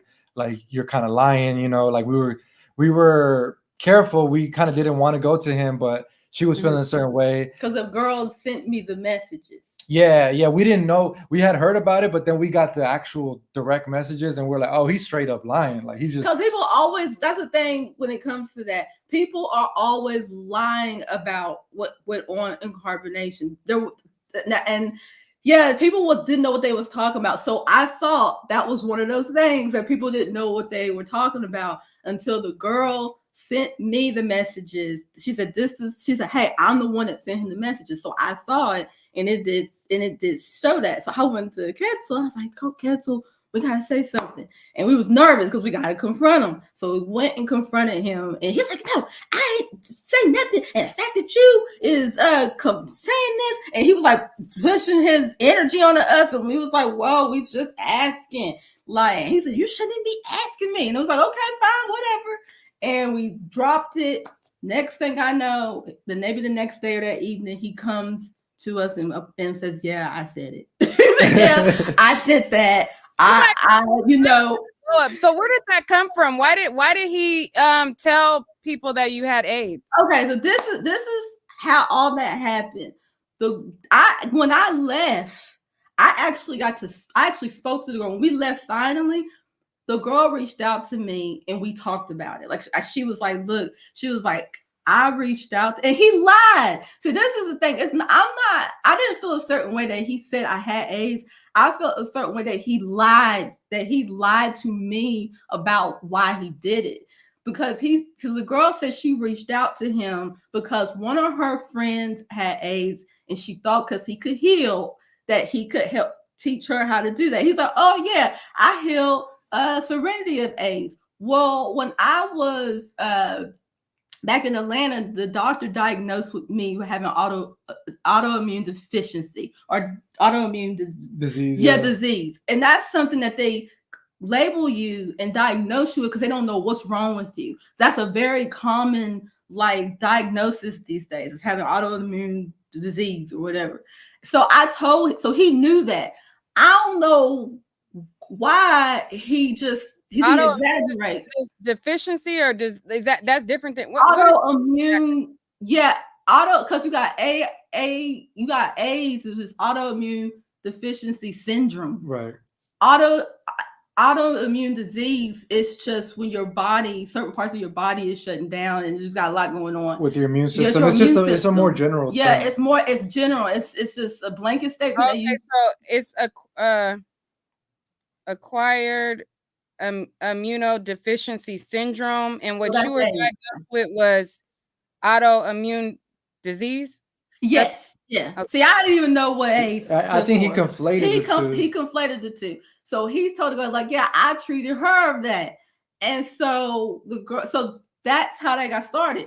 So the issue that I had with him before and after, we went live and he apologized. He's like, let's go live and I'm apologize. He apologized to me and Ketzel on live, saying that he said it. But that's weird that he would say that, being that he was sleeping with you. So why would he? Yeah, I saw. Maybe he thought he was that powerful. Maybe he see what people with herpes, so he don't care. It don't matter to him, I guess. So the problem that I had was that one, you lied to me when I confronted you. You lied and acted as though you didn't say nothing. I had an issue with that because you're supposed to be my Messiah, my higher self, and I'm your follower. Why are you lying to me? You should always be honest with me. So that's when I started looking at him side-eyed. Once I left and I talked to the girl, he told me, he was like, yeah, that was my friend and I trusted her. And she came to me. When I talked to the girl was like, girl, I didn't know him. She was like, I just reached out to him, wanted help. And he disclosed that. She said, that was my first time ever talking to him. So I'm like, he lied again. I said, why would he lie? Why can't he just say, I said it, I did it, I was trying to help? So he lied both times, talking about he didn't do it and talking about, oh, that was my friend. So it was those little bitty lies that I'm like, whoa, this isn't okay, because why are you lying to me? Like, I'm supposed to be following you and you ain't man enough to just tell me the truth. And that's when I start signing things. That's when I'm like, All right. So we're gonna fast forward from there. You start to get in a relationship with Ketzel. You get pregnant immediately after you guys have intercourse. You Yeah. get pregnant, and Ketzel revealed to us that when you gave birth to your baby, or you guys' baby together, that the baby was under nutrition, under. Zen was small, but the thing is like I don't know if he was a preemie because I never went to the doctor, and I assumed that he was supposed to be born in December, and because this calculating through my period, but he was born in November, so he could have been a preemie, or he could just been malnourished. I don't know. I never went to the doctor to get it diagnosed. Okay, so when you got pregnant and you were there, and so you never went to the doctor to check on the baby's health, you never went to the doctor to get prenatals, you never went to any doctor for anything. Nothing. How did you deliver the baby? I delivered it in the mountains of Mexico in this little village in this hut by this little Mexican lady midwife. She helped me deliver it. Okay. So you deliver the baby. You're with Ketzel at that time. People in the chat are saying that at that time, I don't remember, but at that time, there was something going on with you and Ketzel that you wanted to go back with Natureboy? So that was later on. Yeah, that was later on. Yeah, So that was after we left. Yeah, that's after we left. Okay, somebody was asking me about that. So if you could summarize either one of you guys from the time you gave birth to how you end up where you kind of wanted to go back. Well, it was me. That was a lot. It was a lot going on before that, when that was a decision that I was going to make. But or just leave it. Well, let's back up then. So we'll back up, and then you start, and then lead us up to that point. So you want to share when you decided that you wanted to leave? Yeah. So it was like around the time where she was pregnant and having the baby. We had a go out crew, right? So it was a group of us that were in charge of a lot of things, and we were the ones that went out and got groceries and handled business. So we had opportunities outside to talk about certain conversations that we wouldn't necessarily have within the group. So around that time, Vibes had shown up for Flo to be with him, and I feel like she was a big contributor to the conversation of potentially doing something outside of carbonation. And like I had mentioned last time we spoke, when Mama Dia passed, that was a pivotal moment for me, questioning whether I wanted to be there and continue to live in carbonation. And so I was reflecting during that time. I was just dreaming up a possibility beyond carbonation at that time. And just things were getting really militant, and he was just pushing the boundaries of what I felt comfortable or in agreement to.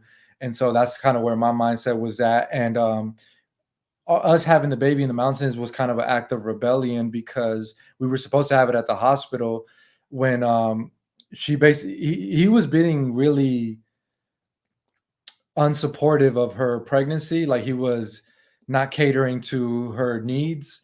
And he just basically saying, like, you need to be strong. Like, she still had to stand at attention. And so when she was having contractions, he was like viewing that as a sign of weakness, but we didn't know there were contractions. We thought it was Braxton Hicks. So he's like, you guys need to go to the hospital. She's probably dehydrated because, she's just weak. And so when we go to the hospital, they basically check her, and they're like, you're about to have the baby. And we're like, oh shit, like, we had no idea. And they wanted to take her to the back, but we're like, no, I need to go back there because she didn't feel comfortable being by herself. So they said I couldn't come back. So we decided we're going to leave. We're going to leave and have this baby somewhere else. And they made us sign a waiver. And they said, if you leave right now, the baby, you can have it in the parking lot. And we said, okay, we'd rather have it there than in here. Because it was just a dirty hospital. It was like people laying on the floor. It just didn't feel like the place we wanted to have a baby. And so we got in the van and we headed up to the mountain against Natureboy's orders, because he told us that we need to have the baby there. And so we made that choice ourselves, and we were disconnected. We had no signal in the mountains. That was a big deal for him because he always liked to have connection and direct access to you. So when he didn't, he was like out of the loop. He didn't know what was going on. So he was kind of upset about that. So when we left, had the baby, as soon as we got there, the lady's like, I've been waiting for you guys. And we had no contact with her as well, but we just pulled up on her. And so within like an hour, she had less than within less than like probably like 30 minutes or something, she had the baby. We put some clothes on him, and she sent us on our way. And when we get back to the house, it was a weird energy. First of all, like she's like, I was picking her up, but she's like, no, put me down, because she wanted to appear. She didn't want to appear weak in front of him, so she chose to walk, even though like she was in pain or she was still like dealing with that. But it was just this weird energy of like people weren't welcoming us because we had no contact with them for like a few hours, and they were just looking at us like, what the hell did you guys just do? And so we just walked through them with this weird energy, everybody just looking at us, to the back bedroom. And then people slowly started kind of coming up and checking up on us and then getting comfortable with us. But yeah, it was like we weren't received for having that baby, that experience. So how did you so you have your baby, and I have a daughter.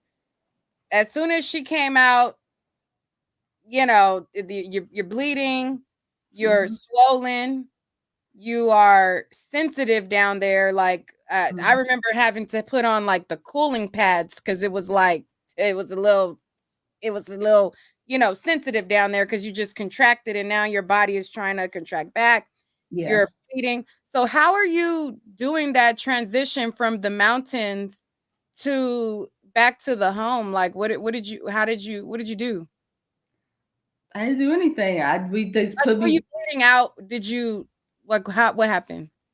I just remember pushing the baby out. I remember being surprised that he was here. I remember then putting him in a little green bucket, washing him, and putting some clothes on him. And I remember her helping me pushing the placenta out. And then I remember them carrying me to the van, driving home. I don't even think I was carrying. Was I even holding the baby? I don't even know if I was holding the baby. And then when we got back to the place, I remember them carrying me, and I remember him coming, and I wanted to be put down and to walk. Yeah. And then I remember after that, them put me in the bed.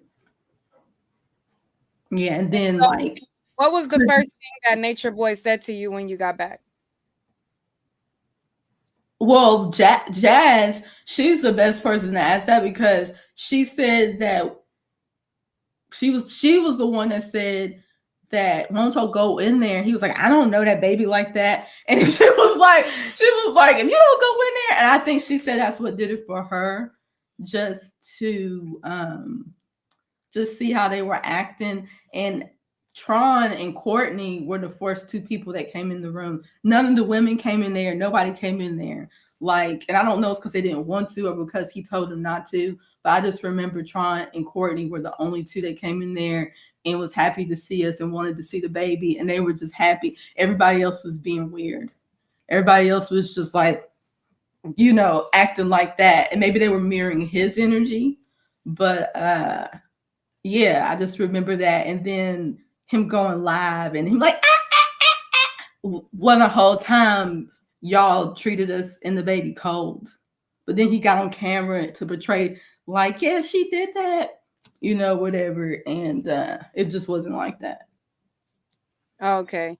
So how do you go from being a couple that you don't have a baby? He doesn't really have a lot of, there wasn't was there, what other kid was there at that time? No, just Zen. So your baby was the only baby at that time? Yeah, but everybody else was pregnant. So y'all were just harvesting children, child. We're harvesting. You bring a baby into the group. How does that change the dynamic? It changes the dynamic. And I remember when we was in Costa Rica, a girl brought her baby there, and he was really, yeah, he treated that with trepidation because he always felt like that was a potential risk or a liability. to have children around. But it was weird because he was the one telling us to have the children, to build the nation. But the issue was that all these women were getting pregnant, but nothing was changing to welcome the transition of the women. Like, and that's what I didn't understand, was that what we were doing, we couldn't do what we used to do, but nobody was stepping up to that. I mean, I tried, but I can only do so much. And Velvet, she didn't have her voice. She couldn't step. She was the woman. She was supposed to be the feminine energy to like navigate. And she couldn't do that. Sometimes she did, but for the most part, she wasn't really cultivating feminine energy. Somebody needed to cultivate some form of feminine energy there to protect us for what we were embarking on. But we were giving all of that leeway to him, like he's supposed to know, and now looking back at it, I would have definitely done things differently, but I didn't know. That was the first time I ever had a child. But we were doing these things, but we wasn't setting the foundation for where we were headed. It was so like, what decision was it for you not to get any prenatal care? well, I didn't think like that. I didn't think like, oh, I need to go to the doctor, because in my belief, I'm like, no, I'm going to be natural. This is something that I believed in way before cooperation. I wanted it to be natural. I wasn't going to go to the doctor. I believed in all of those things, and I thought our diet that we had was sufficient. But even if you are vegan, you still have to have certain nutrients, especially with your body. Your baby is sucking, all your nutrients. And at first, when I was pregnant, I was fine. Like, I wasn't losing weight. It was just the last part. That's when I started losing weight. Like, got really skinny. And yeah, we definitely didn't believe in the doctors, going to the doctors, getting medicines or vitamins or anything. We just didn't believe in that. Like, I didn't believe in that. I felt like my body is going to do what it's supposed to do. But looking back at it now, the thing that I didn't get that I needed to get most was rest. I wasn't resting enough. Like, I wasn't resting enough. I wasn't eating enough. Yeah, I wasn't giving my body what it needed. And because of that, it just took a toll. Did you look at your situation and did you ever compare it to Zoka? No, because Zoka was still fooling around with him, and I could see myself. Like, you have this labor and delivery in the mountains. Yeah, you're not really supported. Leading up to that, you're losing weight. When your baby comes out, your baby is not at a full, like, I don't know, you didn't know whether he was a preemie or what the situation was. Yeah. When you look at Zoka's situation, she was also not really looking healthy during her pregnancy. Okay. Yeah. And then towards the end of her pregnancy, she ends up losing her baby. And so did you ever look at that like, damn, like I could have? Yes. Oh, girl, yes. Yeah, absolutely. Reach out to her, like, did you ever like mirror her situation or in any type of way? I mirrored her situation because of the relationship she had with Courtney and Natureboy. Like, she was in between them two, just like I was in between Ketzel and Natureboy. It was always this thing, but I didn't go back and forth with them. But Natureboy still had influence in my life. I just didn't have an intimate relationship with him like she did. And as far as like, I don't really know everything that she did in her pregnancy. I wasn't following it that much, but I was following the story, but not to that extent. But I heard that she was still drinking, and or that he told her to drink. He told me to drink, and I didn't. He told me and Velvet both to drink wine when we were pregnant, and we pretended and we put the shit down. So was because he tell you to do something. Be drunk? Why? What you say? He wanted you guys to be drinking. Well, it was when we were partying and dancing. He was like, "It's okay. You can have one glass of wine when you're pregnant." And me and Bella was like, "Oh, okay." And me and her both put the wine down. We was like, "We about to see it." And I don't like red wine anyways. So he was just saying it's okay to drink a glass of wine pregnant. And I have read stuff like that, but I just didn't want to drink, and I wasn't going to drink. And that we just pretended like we were, but we didn't. I remember that me and her was like, we's not about to drink. Like, and he went on by his business. We put the wine somewhere where, after he went on by his business. So things like, so I don't know what made her decide to do that. I can't speak for her because I wasn't there. I can speak on some things, but I never met Zoka personally. So I can't say I can see why she did that. You guys never had a conversation about it. Like, No, that's I can tell you about the ones I know, but I can't tell about the ones I don't know. And share experiences and stuff like that. You never reach out. Yeah, like and that's the thing. Like I feel like I can't say that I did anything too differently. It just turned out differently for me because with my situation, with my age, with the situation, Zen could have been fatal too, but it didn't happen that way. And then there was an opportunity for me to leave. I did, but I can't sit here and say, oh, I did anything different. I don't think I did anything different to her. The outcome just was different. Like she was in that situation, the baby didn't make it. I was in the situation, our baby did make it. And then once the baby was here, I made a decision. He made a decision to leave. And that's just how it happened. All right. So you get to the point where you decide to leave. Ketzel decides to leave, but then you come to a point where you wanted to go back. What happened? Okay. How did that happen? Well, that's what we were talking about. Okay, so this is what Kessel was trying to explain. When they were talking about leaving, I wasn't a part of that conversation when we were still in Costa Rica. There were times where I was unhappy and I was tired, and I was just like, I don't want to be here no more because it was just a lot going on. And I just had a baby. And once I got pregnant, and I know the rest of the women that were there, we can all say, once you got pregnant, everything changed. Like, you just don't give no fucks. Like, when you're pregnant, even if you're not in a situation, when you're pregnant, you're different. Your mind is different, your body different. And I was no longer that person coming into that once I got pregnant. Once I got pregnant, I did not have time for it. I was tired.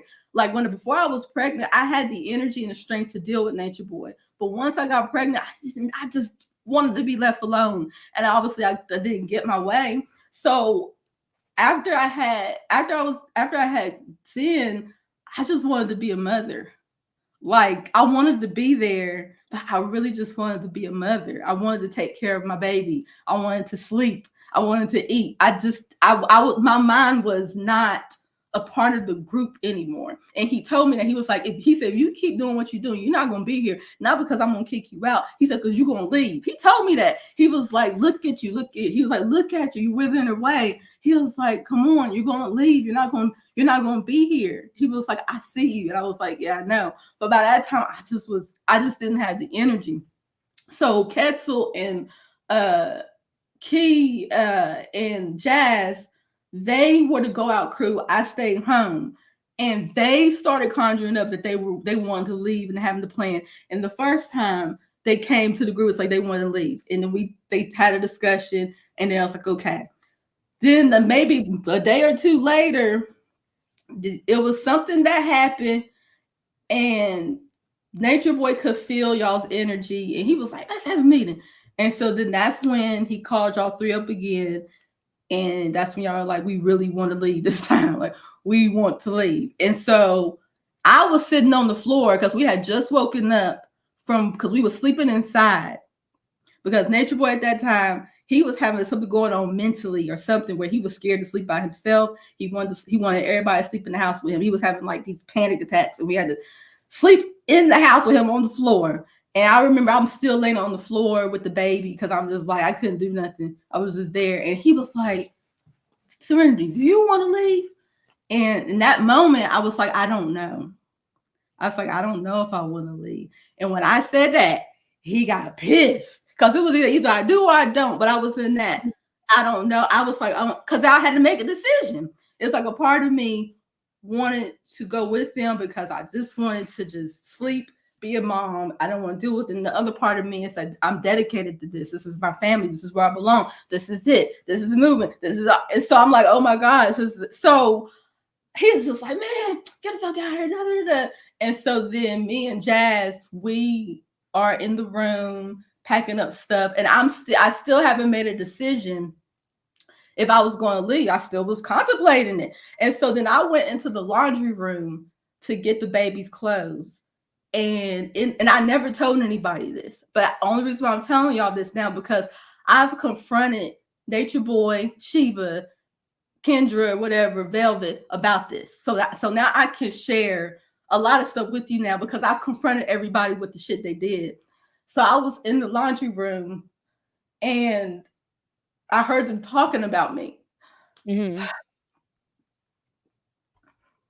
I heard them talking about me. And they were like, I don't want her here anyways. Like, her and the baby can leave. She's a bad mother and the baby stink. And when I heard that, I was like, if I stay here and if something happens to this baby, it's going to be all my fault because I got to see these people don't give a fuck about me or this baby. And that's when I made a decision. I got to go. I said, they don't care. If I wouldn't have heard that, I would have stayed. But because I heard that, and y'all talking behind my back, I said, this isn't safe. I ain't safe here no more. This baby ain't safe here no more. I gotta go. But at the same time, it was like, I didn't even know Quetzal. I didn't even know Rambo. Me and him we wasn't even together when I gave birth to the baby. And I was like, it was like me jumping out of the skillet, jumping into the pot. I was like, I don't know what's going to happen, but I got this baby and I better figure it out. And I'm going to put my chances on the father and we'll see how it goes. That's how it was. I was what do you mean that you didn't know him? I didn't know him outside of the cult. I didn't know him. Me and him wasn't even together when I gave birth to the baby. Like, me and Aya was sleeping in a tent together, and him and Courtney was sleeping in a tent because me and Quetzal just did not want to be together no more, and it was just too much, and I just really just didn't want any stress, and I just didn't want to deal with it. And him and I we wasn't in a relationship. I know it sounds stupid because we're in the same house, but we wasn't together. But then when my contraction hit to my back, I was like, y'all come go get Quetzal. I go get Rambo, please. This is something that's going on. We wasn't even like assigned to each other. And we only knew each other within the context of the group. We had never lived in like by ourselves together, so we didn't know how that was going to play out. So like we were occupied. Like, I was editing videos, she was cooking. Like, there was so much things going on that we didn't spend like intimate time together enough to know like, oh, all the quirks about this person outside of the group. So that's what she like. I think. Yeah, I didn't know like once we left, like if he was gonna go back to his family. Like, I didn't know. He could have been like, is that why you were kind of in limbo and you kind of were willing to let him and the baby go and you stay? No, that was never an option.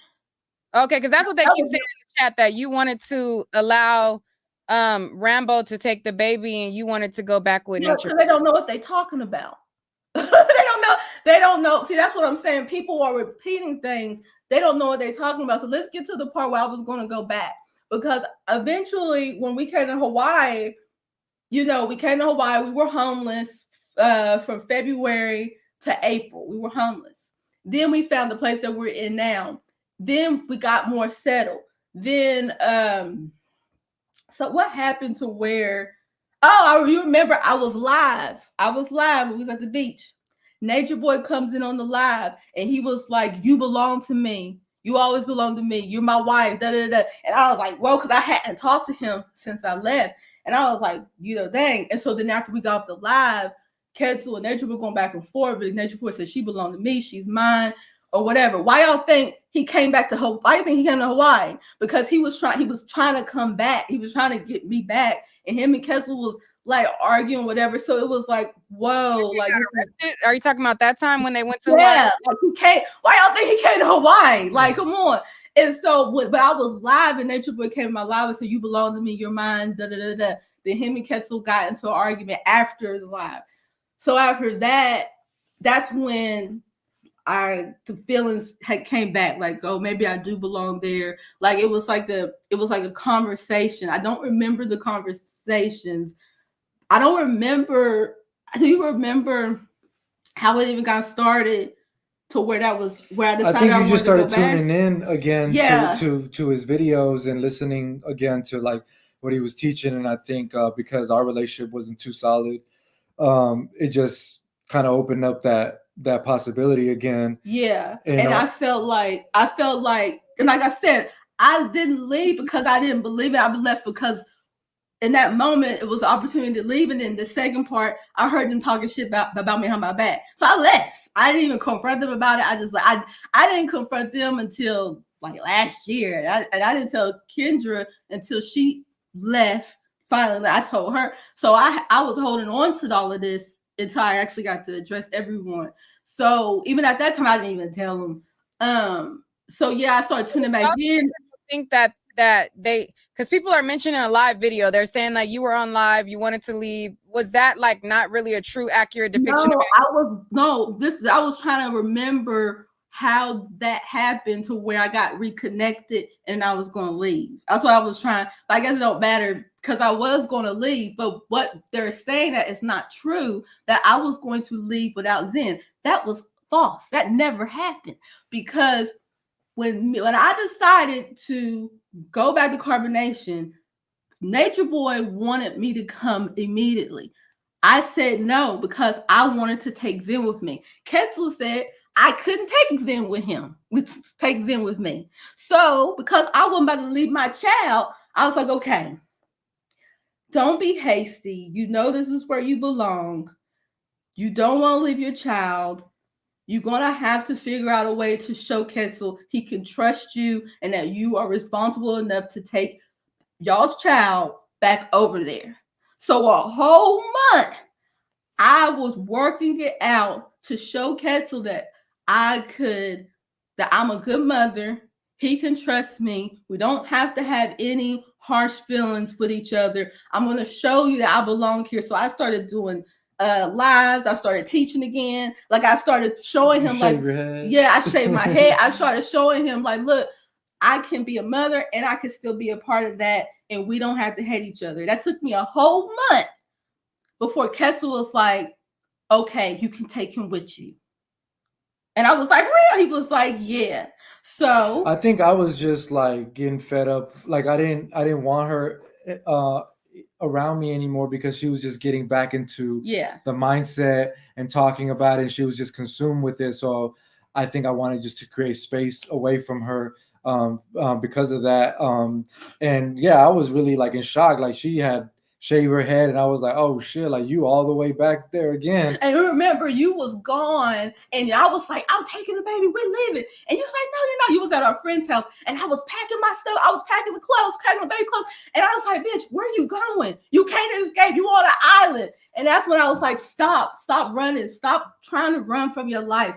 Face this. Face what's going on with you. You're trying to run away. You're trying to escape. No, if this is the truth, this is where you're supposed to be. Calm down. Figure this out. Be calm. And so then that's when you came. And then that's when like I started like trying to be more nice to you. And I was also part of carbonation. And then at that point, he was telling people I was coming back. And then Velvet, because she knew I was coming back, Velvet called me and she was like, if you come back, I'm gonna go back. And I was like, okay, I'm coming back, girl. So she ended up getting there first.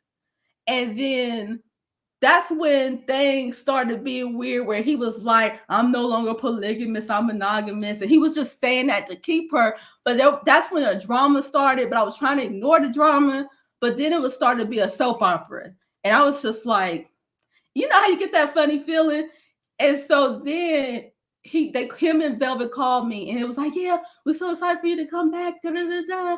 And they was like, okay, you're going to be with Tron. And I was like, I don't want to be with Tron. I was like, I do not want to be with Tron. No, I do not want to be Tron's wife. It's like, okay, well, let me get to this part. And I didn't want to be with nobody. I just wanted to come back to my family. Like I was just trying to get back there. I had a whole baby. So the reason, okay, like let's just make this clear to people. What?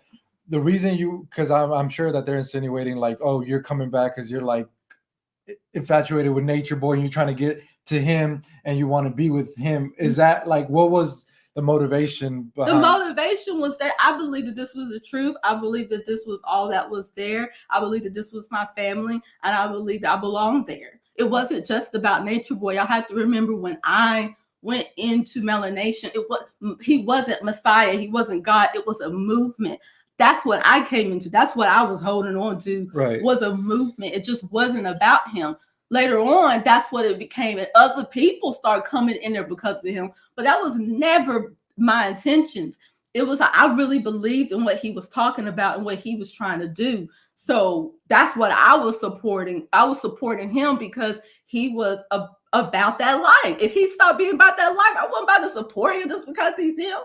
And so when I'm talking, they put Loyal on the phone. It's like, oh yeah, you're gonna be Loyal's wife. So they were trying to push me onto someone because Velvet wanted everybody to be monogamous because that was the Lord's way. And even Natureboy was going, I said, no, I don't want to be with Loyal. I was like, Loyal, you get your ass off this phone. I said, look, put him back on the phone. I do not want to be nobody's wife, okay? I just want to come back there because that's where I belong. He's okay. We just check. Okay, that's fine.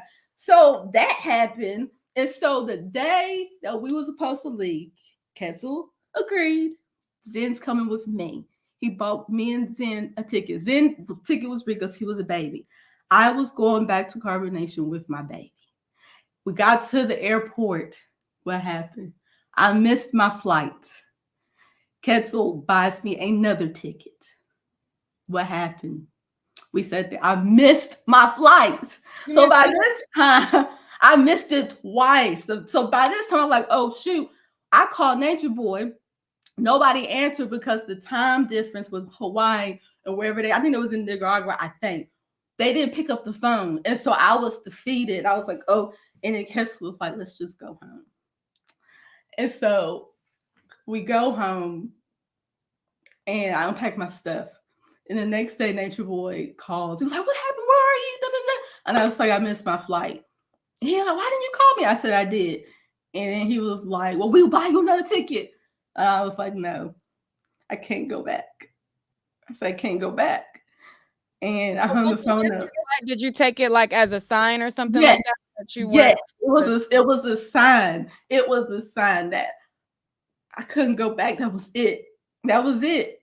And after that, I got off in there for a month, and I disconnected the conversation with him. Then that's when he started putting all this stuff out here that, oh, she wanted to be with me, and I don't know he didn't know what was he didn't know what happened because I didn't communicate. So he's just making up all this stuff. And then after a month, I came back on, and I just was like, this isn't what it was. And I said, you're not even who you used to be. I said, wake up. You're supposed to be God. Why are you acting like this? Why are you lying? Like, and it wasn't about polygamy. It was the fact that he lying. Like, why are you lying to get this girl? Why are you manipulating her and lying? Just be yourself. And that's the thing I could stand about him is that he will lie and manipulate just to get his point across, keeping all these people around him that ain't for him. That was his fault. Everything that's happening to him, he deserves it because he's a liar. He's a manipulator. So that's why he's where he's at, And I was just like, I just saw it. And I realized I had to move on. It was hard, but I had to move on. And I was going to take what. Did you feel like you were like in love with him or something? No, it wasn't about that. I was never in love. You can't be in love with Natureboy. Who is he? Which part? Which one? Natureboy? Is it Natureboy? Is it Three God? Is it Tahuti? Is it Dr. Bishop? Which one? You can't be in love with someone like that because who are you in love with? Which character? He's a character. You can't be in love. But it was the point of what he represented for Black people, for Black men. I was proud of that. And I can say in this generation, in my life, that I was a part of something like that. People can just look on TV and fantasize about what happened in the past and fantasize what other people did. But I was a part of that, and I'm proud of that. Doesn't matter that of how it's going down now. I appreciate that through the illusion, through the abuse, through the joy, through the adventures, I'm still here. I'm still standing. I'm still alive. My baby's still alive. Me and my man still together. I'm still in Hawaii. I'm still preaching and teaching, regardless. And I appreciate that because it could have went another way.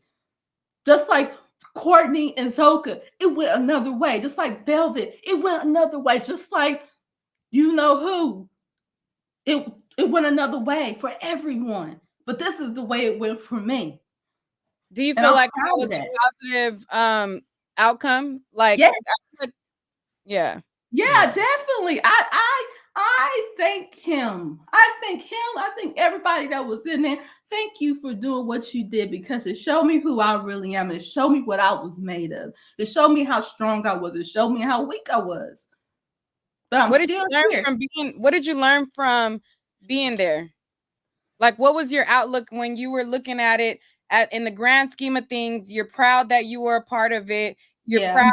I'm guessing like it taught you a lesson, because it sounds Mhm. like you had a takeaway, which is why you're so, proud of that interaction. So what was it that it kind of like taught you, and that you took away from it, the lesson that you learned? It so many things that I could take away from it. It just showed me who I really was. It showed me how I easily could give my power away. It showed me that I didn't even know I had power. It showed me that I could be committed and dedicated to something. And it also showed me that I could walk away too. It showed me the truth. It led me to the truth. It showed me how people can be. It showed me the good side of people and the bad side of people. And I always imagined my life to be a certain way, but I never knew how I was going to get it. And despite the darkness, despite the pain, despite the ugliness, I still was able to receive the life I always imagined and I deserved. I still got it because I believed. Mm-hmm. And I was able to let go of some beliefs that was not serving me. And I was able to follow the truth no matter what people say, no matter how crazy it look. I know who God is. I know where God is at, and I'm going to follow that. I don't care what nobody think. And I learned from that situation. I took everything that he taught me, and I was like, okay, it don't matter if it didn't come from him. If this is the truth, I'm going to apply it. And I did 3 times. I attracted him. I attracted the occult, or whatever you want to call it, in Honduras. And then I attracted the life I had in Hawaii because I applied the principles. I applied what he taught us. And I threw away all the other stuff. Are you still living with those base principles that he taught you? Some of them I do, because after I left, I really wanted to take the time to understand why this? Why me? Like, why did that come in my story? Like, and I started studying and I started learning and got into other ideologies. I actually went to therapy. I did therapy. I got coaching. I did it all because I wanted to understand, and it always came back to what he taught. So I was like, okay, he taught a lot of truths, but that doesn't take away the lies he said either. And I'm not going to negate the truth just because he be lying. Like, I'm like, no. And so I tested and I tried it and I applied it, and whatever stuck, that's what I'm still doing. Yeah, like what do they say, that you take the meat and you throw away the bone? Yeah, Or you that's what I was trying to say. Yeah, definitely. So it just worked for me. And this is why Ketzel and I continue to talk, because everybody has their opinion, everybody has their perspective, but we have ours. And ours may not be the popular perspective, but we can only speak the truth that applies to us. We were in that situation and it was hard. And I know people were trying to say, well, you wasn't there when all that other stuff went down. Well, if you want to know how it ended, you got to go where it started. I know why it ended the way it was, because I was there when it got started. What we expect? What are we expecting? What we gonna get from a man that we calling God a Messiah when he was a woman abuser way before the chicks in the cult, Maisha? Mm-hmm. Okay, he was a male stripper and a gay porn person. What are we expecting that we were gonna get by following that? What was we expecting? We knew this. Everybody knew this. Everything about this man We knew, we saw it, and we wanted to believe what we wanted to believe. We wanted to see what we wanted to see. And y'all were telling us, run, run. We didn't listen. We wanted to hear what we wanted to hear. We wanted to believe what we wanted to believe. And then when it stopped working for us, then now here everybody come, you know? So what's your overall perspective? Because you said that you have a unpopular perspective. Ketzel shared some of his perspective with us the other day. What's your perspective on? My perspective is everybody is getting what they deserve. Okay, elaborate. Everybody gets what they deserve. If you think about everybody in part of this that spoke, they're getting what they deserve. Natureboy is getting what he deserves. Out of everything that he's done and said, he is where he's at because this is what he deserves. Even the victim that got sexually assaulted, she got what she deserved. Based on how she moved, based on how she thought. If the grape did happen, it's because she deserved it. That's definitely going to be an unpopular take. It's very unpopular, but we got to look at how it started to see why it ended it that way. So why do you say that? Why elaborate on and I can sit here and say that about myself. So everything I'm saying about everybody, I'm applying it to myself. I can't sit here and be butthurt and call myself a victim when I saw the footage before I got there. When I saw him yank up Yaya. When I saw him put his hands on Yaya. I cannot sit here and act like I didn't see that and still stay. And the only reason why I left was because my feelings got hurt. The only reason why most people left because their feelings got hurt. Ain't no one left and said because they didn't like what was going on with everybody else. They left because of what was going on with them and they did not get their way. That's how we all left. And so I'm not going to sit here and say, oh, I was against it all. No, if I wasn't pregnant, I would still been there. And if he wasn't locked up, them same people would still be there. Everybody still be there. Doing the same thing that they do in the cycle, coming and going, coming and going, coming and going.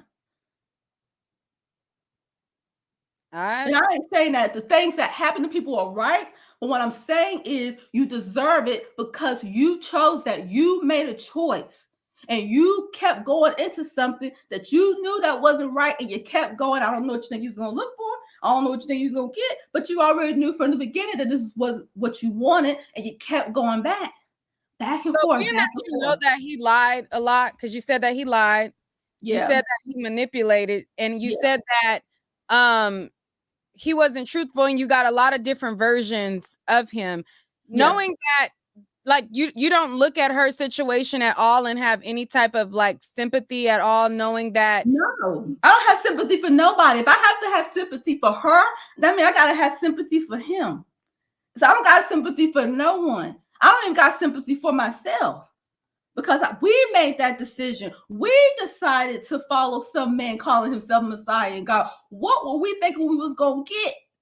That's what we get. And then the footage was out there. Yaya, we've been new since 2017 that he put his hands on women. We've been new since 2017 that he was a gay porn star. We've been new that he was a stripper. We knew this since 2017, and yet we still came and left. We all knew that. That's what I'm talking. I'm not talking about the things that he's speaking. I'm talking about the facts that we know about him, and we let that go under the rug because we wanted to believe what we wanted to believe. It's like. And people also had like their own ulterior motives. That's what they're not going to tell you in these testimonies that these people are giving. With like the main victim, like she's not, like the perfect image of perfection and holiness. Like there's multiple instances where she was seeking this from other characters in a similar spiritual space already, way before Natureboy. She was plotting that for years before she ever made it there. So it's just like we really believe and adhere to the reality that everything that happens in our life is a consequence of the decisions that we make. And so we hold ourselves accountable, but then we also hold everybody else accountable so that what you're experiencing is a result of the actions you've taken. And so all these people, they're not going to say in a testimonial and admit to that because they feel like the only way to move forward, and I think that's what a lot of people expect from us, is that just a little bit this way. Yeah.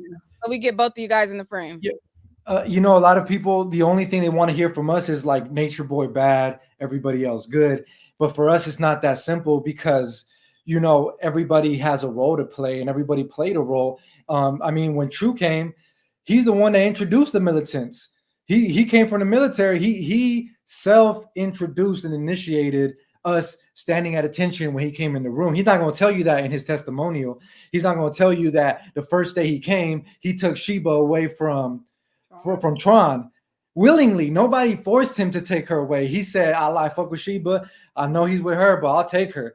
He's not going to tell you that shit in the testimony. So a lot of this shit that we're saying is just filling in the gaps of the reality of the full story of the shadow side that people don't want to reveal about themselves. And it's easier for them to blame him on all the negativity because they don't want to shine the light on their own shadows. And everybody that is testifying has their own shadows and plenty of them. And we'll point them out if we have to, and we're doing that for ourselves too. So it's like, we're all on the spotlight here, but don't pretend like it was all him. Like he played a role for sure, but so did we.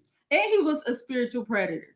Like, he didn't have anybody holding him accountable. So that's why you can look at all of these cults and look at the documentaries, and they're all the same story, some more fatal than others. It's because if you give one person power and autonomy over your life, this is the result of that. And he did not have anyone holding him accountable. Yes, as his followers, we tried our best to say, hey, I don't think you should do that. But at the end of the day, he didn't have anyone that he had to report to so that to make sure that he was living in alignment and integrity to the truth. So initially, he had the best intention. But over time, when you get all the fame and notoriety and the women and the power and no accountability, it could happen to you, Nick.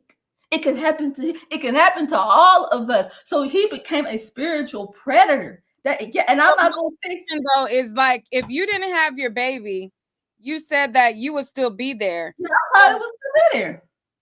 So that's kind of where I'm kind of looking at it. Yeah. Like you would have still been there. So I mean, I guess you're saying that you would have just held yourself accountable, like because when I was you as well. Yeah, like when I was there, I understood what was going on. I didn't agree to everything, but when there was things that I'm like, this isn't okay, I spoke up. And I think he respected me a little bit more because I was his age.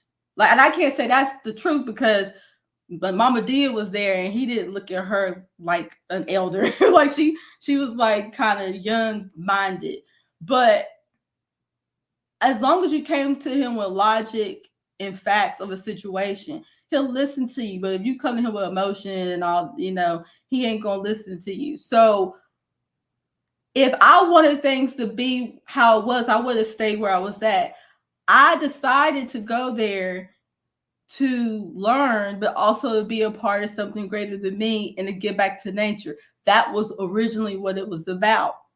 Did you still feel that way about Mama Dia, the way you feel about the victim in the case? You feel that way about Mama Dia? About her outcome? Mama Dia wasn't a victim. Mama Dia had a 30-year-old heart condition that she didn't tell anyone, not even Natureboy, that she had. And she stopped taking her medication and she died. Like, that's the facts. And the only reason why I can say that and not put that on Natureboy, because her best friend, once we reported to the public that she died, her best friend called us because she was in contact with her best friend. She could still talk to her family because Mama Dia was giving us money, like $300 to $400 a month. And so he let her do whatever she wanted to do. He was like, you're here to live out the rest of your days. Like, he was really nice to Mama Dia. And did she know that it was the end of her days, or did she believe in him? No. Like, you guys believed in him and thought that this was a change of circumstance as far as health, wellness, and things like that. Yes, but her best friend told us after she died and talked to us, she said that Mama Dia lied to Natureboy and didn't tell him the extent of her condition. She said because she did not want Natureboy to refuse her from coming. So when she said that, I was like, okay, so Natureboy didn't have anything to do with this. She lied. She didn't tell him the truth.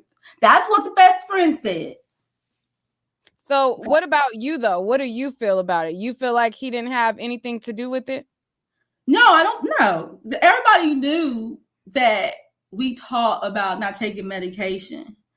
And I just remember when she got there, because it was just me. Everybody wasn't there. They had went to the States to sell the car. And I remember her coming, getting out of the cab, and we going through her stuff. That's what we do. And then we saw the medicine, and we said, you need to go take this to him to let him know that you got this. And she was like, okay. So they went into the room, shut the door, they talked, come back out. That was it. There was no discussion. I didn't even know that she was and wasn't taking the medicine. All I know is that she was like, after she was there for a few days, she was like, yeah, I'm realizing I don't need my medicine as much. That's what she said, but she didn't say she wasn't taking it. She just said, I don't need my medicine as much. And I just remember him telling her, you relax, don't do nothing. You're home now. Let's be good to her. And that's when we had Osiris, and Osiris was with her. And I just remember him being kind to her. That's in the beginning. I remember him being kind to her, like, you're home now, like that. But as far as like the medicine, it never was brought up in any conversations that I had. Like, I'm not saying that there wasn't no other conversations, but I can only speak about what I know. And the day before she died, she came to me. She was showing symptoms of a heart attack, and we didn't even know it. And she was showing symptoms of not being well for like a week. And the day before she died, she came to me. I was sitting down, and she was like, "Look at my leg." And she had this big vein in her leg, like an artery or something. I was like, you need to go tell, I think Chief, that was what we call him. You need to go tell him about that. She was like, I ain't going to tell him. All you're going to do is tell me to ground, and I need to have sex. And I was like, well, I don't know what you want me to do. I was like, I think you need to let him know what's going on with that, And that was it. The next day, she was gone. Okay, and people are asking for Rambo to speak up in the chat. Speak up about what? I don't know. Somebody just said they wanted you to speak up. I mean, I was just hearing her tell the story. Yeah. I didn't really feel compelled to like speak on anything. But I mean, did you ask a question that she was answering? I asked her, or did she feel the same way about like she said that the victim in the case deserved it. Natureboy deserved it, and I was seeing if she felt the same way about Mama Dia, and then she gave her answer, and then I think I wanted you to chime in with your answer. Yeah. I think that like back to the statement, like all the things that happened were like byproducts of decisions that we all made. Mama Dia made a decision not to take her medication. She had a belief that she thought that she could stop taking it, and she withheld certain information. But at the same time, she was having a good time. Like I think we did look up to her in a way, to see like an elder person who was committed to, even at a later stage in her life, to do something radically different. She was jumping out of waterfalls. She was around a bunch of young people living in the tropics. She's cooking food, making recipes. Like, it was kind of admirable to see someone at her age like take a leap like that. But yeah, ultimately, it was still a tough situation, because it made things really visceral, real. Like, oh shit, like somebody died. Like, what are we about to do with this? We know that the public's going to think a certain thing. We already knew off the rip they were going to think like, oh, you guys there was some nefarious things going on. But it wasn't. It was just like she didn't come out the tent. Musa and then went to go check on her. Key felt her pulse and like, yeah, she's gone. She's cold. And so at that point, we proceeded to load her onto a van and try to take her to the hospital. And we had issues with that because they were having like a blockade of a protest in Palenque. But basically we called the police, we called the ambulance. They instructed us to take her to the coroner. And so we just took her straight there. They got her body, did the autopsy and all that stuff. And then the family dealt with that. I think send the body back to, she was from Honduras, right?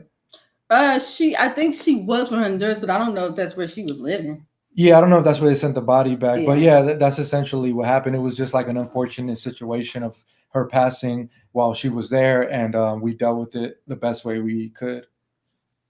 All right, all right, all right. Switching gears. I know that went, you know, how it went. Switching gears. Somebody sent in a super chat, and I'm gonna open up the floor, but I don't know if Ketzel wanted to talk about the expert's testimony. So I don't know if he wants to we'll segue into that, or if he wants to answer questions directly from you guys. Which way did you guys want to go? Yeah, we can answer some questions.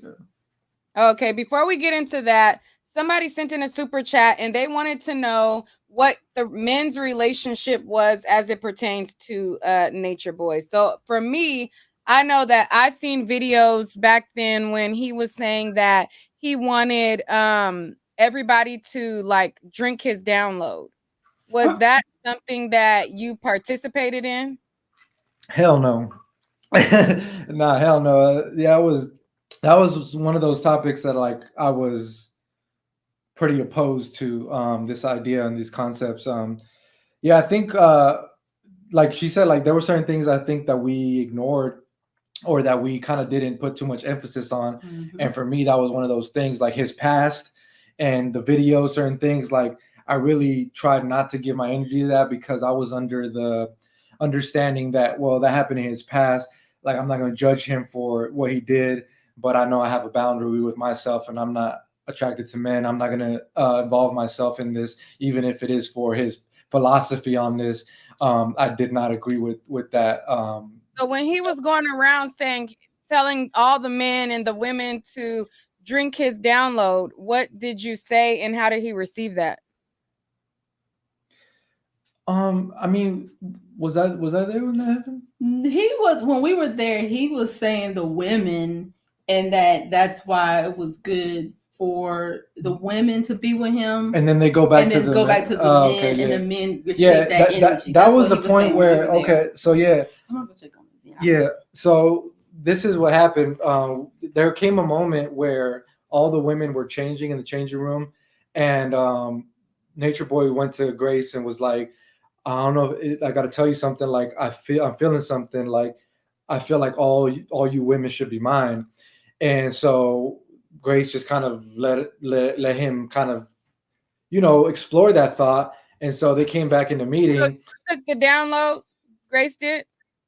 Nah, no, you didn't. At that time when What? Oh, I'm sorry. she asked, "Did you take the download?" No. Okay, Oh, I once thought I you was said Grace too, successful. but I didn't or something. Okay, go ahead. Yeah, so then we come back and have a meeting, right? And that's when he introduced this idea of like all the women need to be with me, and that's when I was like, I just kind of protested that. I was like, look, it was crazy because she had had a dream that previous night that I was gonna leave, huh? Mm-hmm. And so when that happened, I was like, hey, look, whatever you want to do here is all good. I don't agree with this shit. I'm out of here. Like this is your world. Like this is not what I'm doing. I'm not about to like let you take all the women and be okay with that. And then there was other men that were going along with it. They were like, yeah, okay, you could take my girl. Like like I get it. I understand. But there was like maybe me and Flo were the only ones that kind of put resistance on that. So yeah, that was my reaction to that kind of idea. Because there was a lot of videos about bisexuality, and it was mostly the men at that time making videos explaining bisexuality, and it seemed like that was kind of one of the caveats for him to allow men to come there. Like I remember when I was there, when we were there, we spoke on the kind of concept of homosexuality, and we explored the idea that it was this being who's able to see different perspectives, the male and the feminine and the masculine. But it wasn't really until I think like Pice showed up and the younger guys that they were like questioning their own sexuality. But before that, it was never no men being bisexual or nothing like that. There was never any sexual interactions going on men on men at all. Oh, okay. All right, so let's bring up Dream. Hello, Dream. Mute your mic, Dream. Okay, we're gonna bring Dream down. Drea. Unmute your mic, Drea. Can they hear me or what? Jayla, hello. Can you hear me? Yes, go ahead. Hi, Neek. I wanted to go back to, if it's okay, just for a moment. I have some questions for Serenity regarding Mama Dia's passing, if that's okay. Um, to my knowledge, and I followed you guys for quite some time. Nature Boy's beliefs and teachings, and you all seem to follow it. You yourself, Serenity, as well, was that medicine was bad. It's man-made. It's made to make money off of us in Babylon. You all did not believe in medication. You came there yourself, Serenity, and I don't mean this to be disrespectful, but I just find it very, very heartbreaking that you all won't be honest about what happened to that lady there. You came there yourself, Serenity, with infections and disease. And I'm going to quote your No, words. I didn't. I didn't come there with infection disease. You said you smelled like, you said. That was before I got there. Remember when I talked to him on the phone the next day, it was like gone. The stench of death. Was that gone. not your words? But I said before I spoke to him, that's what was going on with me. After the phone call the next day, it was all gone. I have not had that infection ever since that conversation. So I didn't have any of that. So now we correct that. Let's go back to Mama Did. This is all tying into the belief. No, but I'm saying, but I didn't. But don't say that I came there with disease, because I didn't. I didn't have any infection when I got there. I'm going by what you said, and I remember that's what I said. I never said that. I've never said I had disease coming there. I don't want to speak over you because I definitely don't want to be disrespectful on the platform. But if I told you that, why are you still trying to say that's not what I said when I said it on this channel? What happened? I was healed the day I spoke to him, and the next day I woke up, I didn't have it no more. So why you keep saying that I came there with disease? Okay, I won't say it again. I have a question. That's okay. You're welcome. My question is, if you're saying, hey, I was healed before I got there, then how were you healed the very next day if you had the stench of death? I didn't have the stench of death the next day. I didn't have the stench of death the next day. I was saying, this is what I had after the medicine didn't work. This is what it felt like. I smelled like it was bacteria and yeast and stuff. When I spoke to him, it was still irritating, a little smell. The next day after the conversation, it was gone. It was no more. It was gone. Okay, so just to make sure I understand, Nick, am I still good? Yeah, just kind of tone down the attitude just a little bit. Yeah, you're good. I'm sorry. I think I may be speaking too loud. I'm not meaning to have an attitude. I'm sorry. Yeah, just tone it down just a little bit, but go ahead. Fair enough. And I'm not trying to disrespect you. I'm trying to get an understanding of your beliefs, Serenity, honestly. Because and I may be mistaken, if the conversation that you were having while you were there was what you experienced before you got there.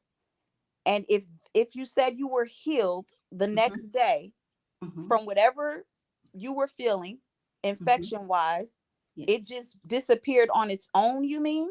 Yes. Yes.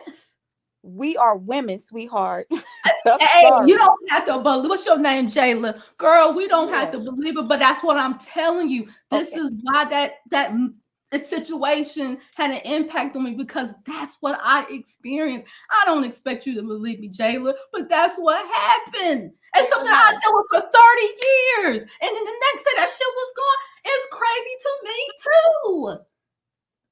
It's crazy. Don't make no sense, but it happened. So you said you were experiencing that stench and odor for 30 years? And no, I've experienced vaginal irritation for 30 years, since I was 3 years old. When you got there, did you believe in medication or no? When I got there to Natureboy, before I got there, yes, I believed that drugs were wrong. That was way before I got there. Was a belief system I believed in, that drugs were wrong. And I worked at a cancer facility. And when I started waking up and learning about the body and learning about diets and learning how to heal yourself naturally, I was starting to feel convicted that I was working at a job where I was basically killing people with chemo drugs. So that was a belief system that I believed in. And a lot of the things that Natureboy taught, I already believe in that. It's just that he was teaching it. And I'm like, oh yeah, I agree. So when it comes to drugs, I believe that our bodies can naturally heal. But in Mama Dia's case, when you are on them drugs for over 30 years and you get off of those things, the outcome is not going to be good because everything that you didn't do is going to catch up to you. And because she, according to her friend, because she wasn't being truthful to Natureboy about her condition, that was just the outcome of that.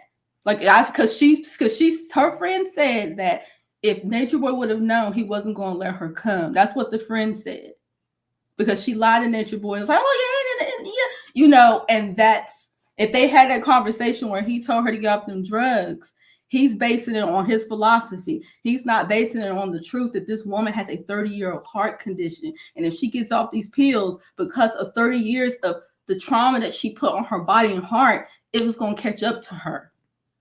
Okay. I appreciate All right, one last question, Jayla, then we're going to move on. Ask her one last question that you wanted to ask her about Mama Dia. Yes. I just want to know, did you all encourage her, because you all didn't believe in medication, to stop taking her medication? Thank you so much, Nick. I'm gonna drop down while she answers that. You all have a good night. No one encouraged her, as far as I know. I don't know what she had personal conversations. No one encouraged Mama D to do anything. When she got there, and when we saw the pills, we was like, you need to take this to Natureboy to let him know that you got these. Like, take that, and that's it. That's all we. But as far as us telling her not to take any, no one told her that. No one told her not to take her pills. All right, Drea Tidation.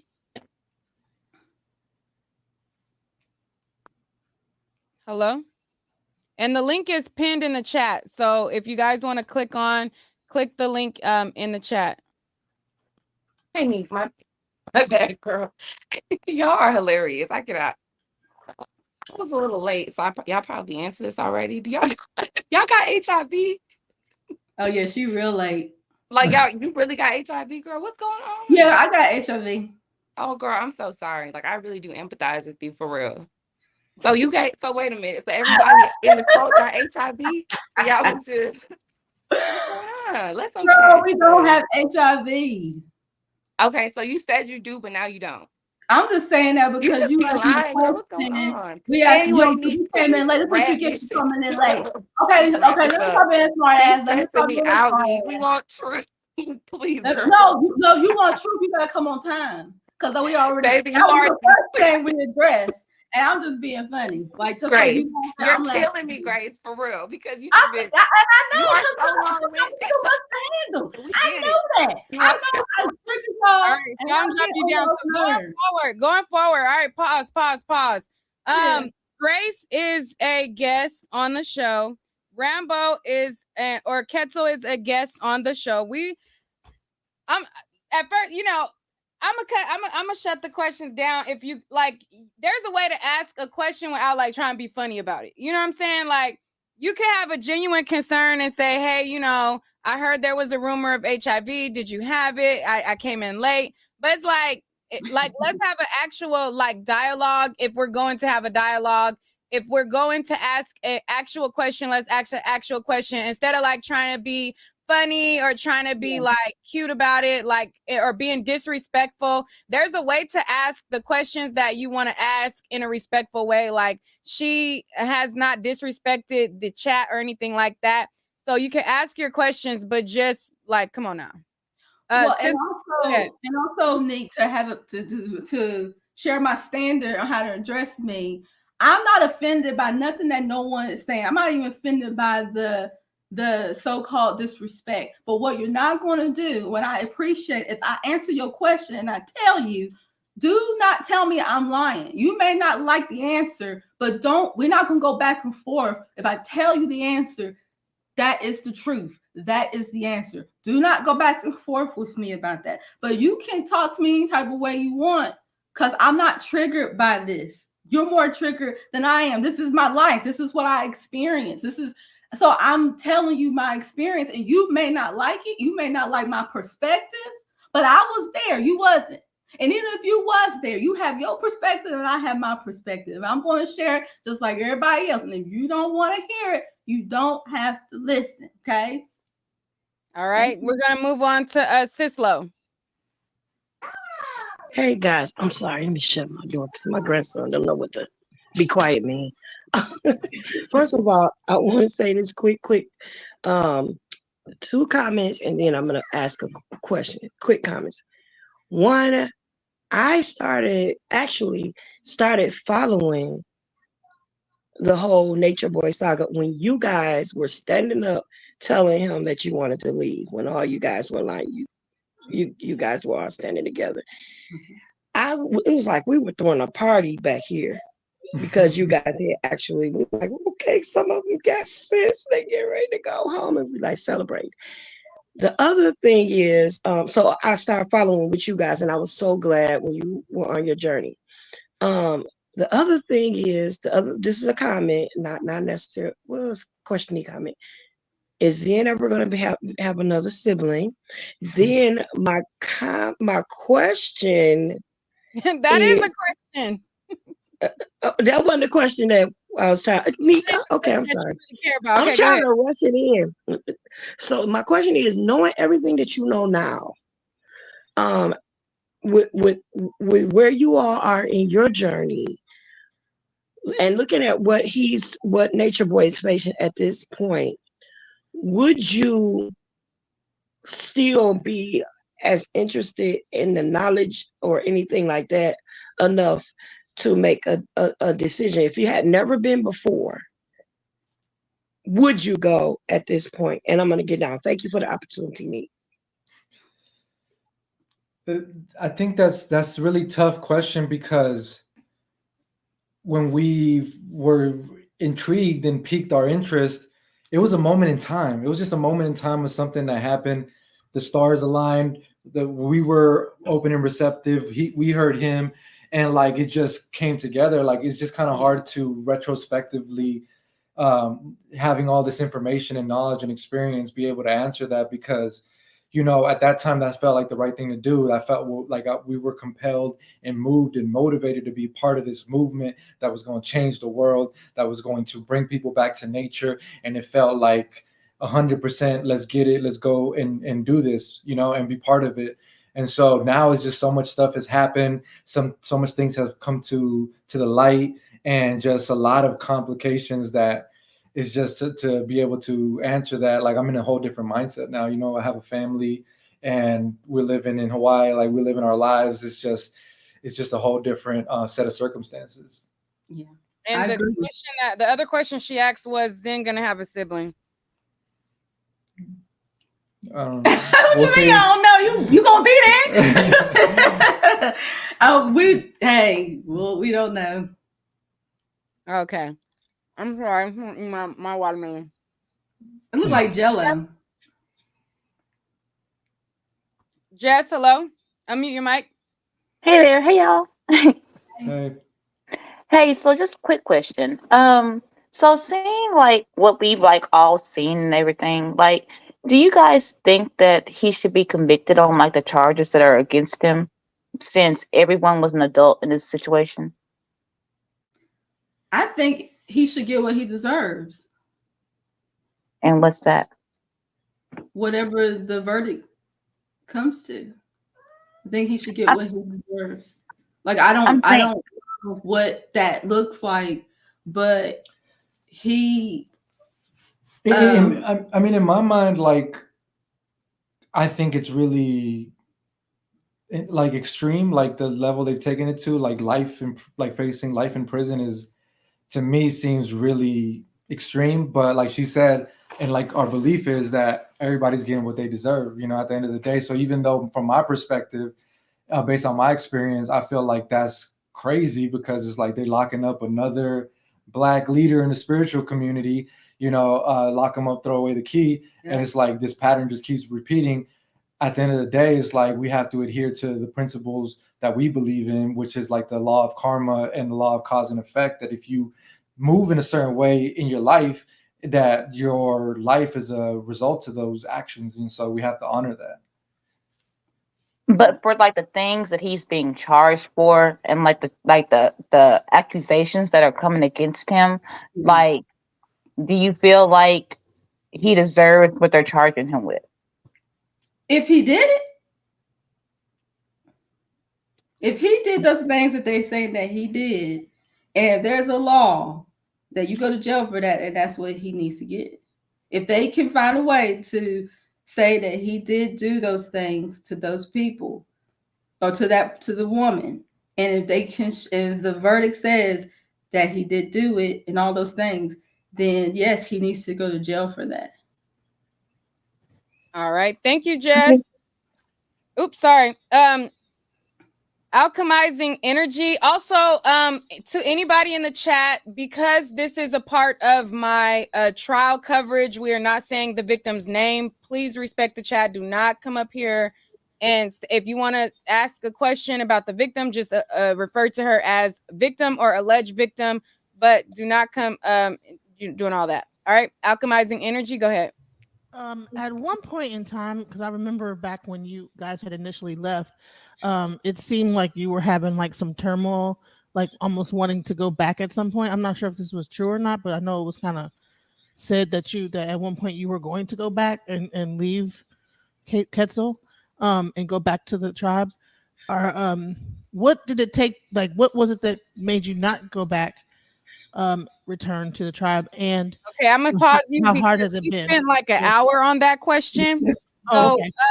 I'm sorry. So you kind of got to move. Well, along. there's actually a thing. Are you relieved now? Did you already cover that? Now that you know that this has gone on to this point, are you relieved that? Yes, I'm very relieved, because this is a year. This is the end of the 7-year cycle. We were in a 7-year cycle of healing, transformation, and deconditioning. And from 2017 to 2024 is 7 years. So yes, I'm relieved. I'm happy, because I'm ready for this cycle to end. I'm ready for this chapter to end. This is it. And this is why Quetzal and I are talking, because this is the end of something that we experienced. And this is why this is huge for us to get on here and to talk to you, to share. Anybody that has been a part of this, of carbonation, melanation, this is your time to talk, to share, because this is it. This is the culmination. This isn't just us on social media, on the tea, on this and that, talking about what we think. No, this man is in trial. He is about to get faced with some time. So this is letting us know this is the end. And this is our time to use our voices, because this is what this whole journey was about. Being who we really are, using our voices, speaking the truth, standing up, saying the truth, regardless if you be judged or not. And this is why we are here, because this is the end of something that we were a part of. And this man could be facing a long time in jail. And once they make that decision, that is it. That is the end of the story. There ain't nothing to talk about. So this is why we're here, because this is a pivotal moment. This is serious. Yeah. This ain't no joke. And I know at one point, Quetzal was actually beginning to teach himself, like teach the knowledge himself. Do you think that because of like what's happening now, do you think that's going to kind of stop you from continuing to teach the knowledge because of the fact that it kind of has turned, or do you think it gives you an opportunity to come out with your knowledge and kind of like step up to like teach that kind of knowledge?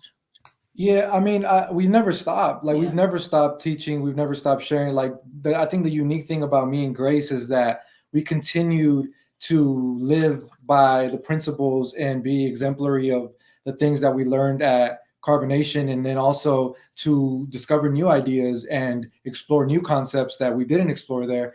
But the crux of it is like we are teachers. We are these spiritual people still. We still are on this self-development journey. Like that didn't start with carbonation, it doesn't end with carbonation. And so for us it's bigger than that, but this is a big part of it, and we have to admit it, and we have to like, we're not gonna like play like, oh, that was just a little thing that happened. Like, nah, it was a pivotal moment. I wouldn't be who I am today if carbonation wasn't an experience that I had. I wouldn't have the voice that I have. I wouldn't have the confidence that I have. I wouldn't have the awareness of myself that I have had I gone through that experience. And we're always going to continue to teach and be who we are, because that experience showed us the value of it, and it opened us up. Sounds like you're grateful for Nature Boy. Is that kind of what I'm getting at? Hell yeah, absolutely. Yeah, like definitely grateful, because I wouldn't be who I am today. So it's like people don't like the concept that the darkness can bring you to the light, or that you can experience challenge and adversity, and it makes you even better. But that's just the reality of life. I didn't make the rules. I didn't make the law. I'm just here to abide by it. I'm just here to honor it and be like, damn, this was a tough, really challenging experience, but because of it, I've become better, and I'm super grateful for that, because like I just wouldn't be who I am today.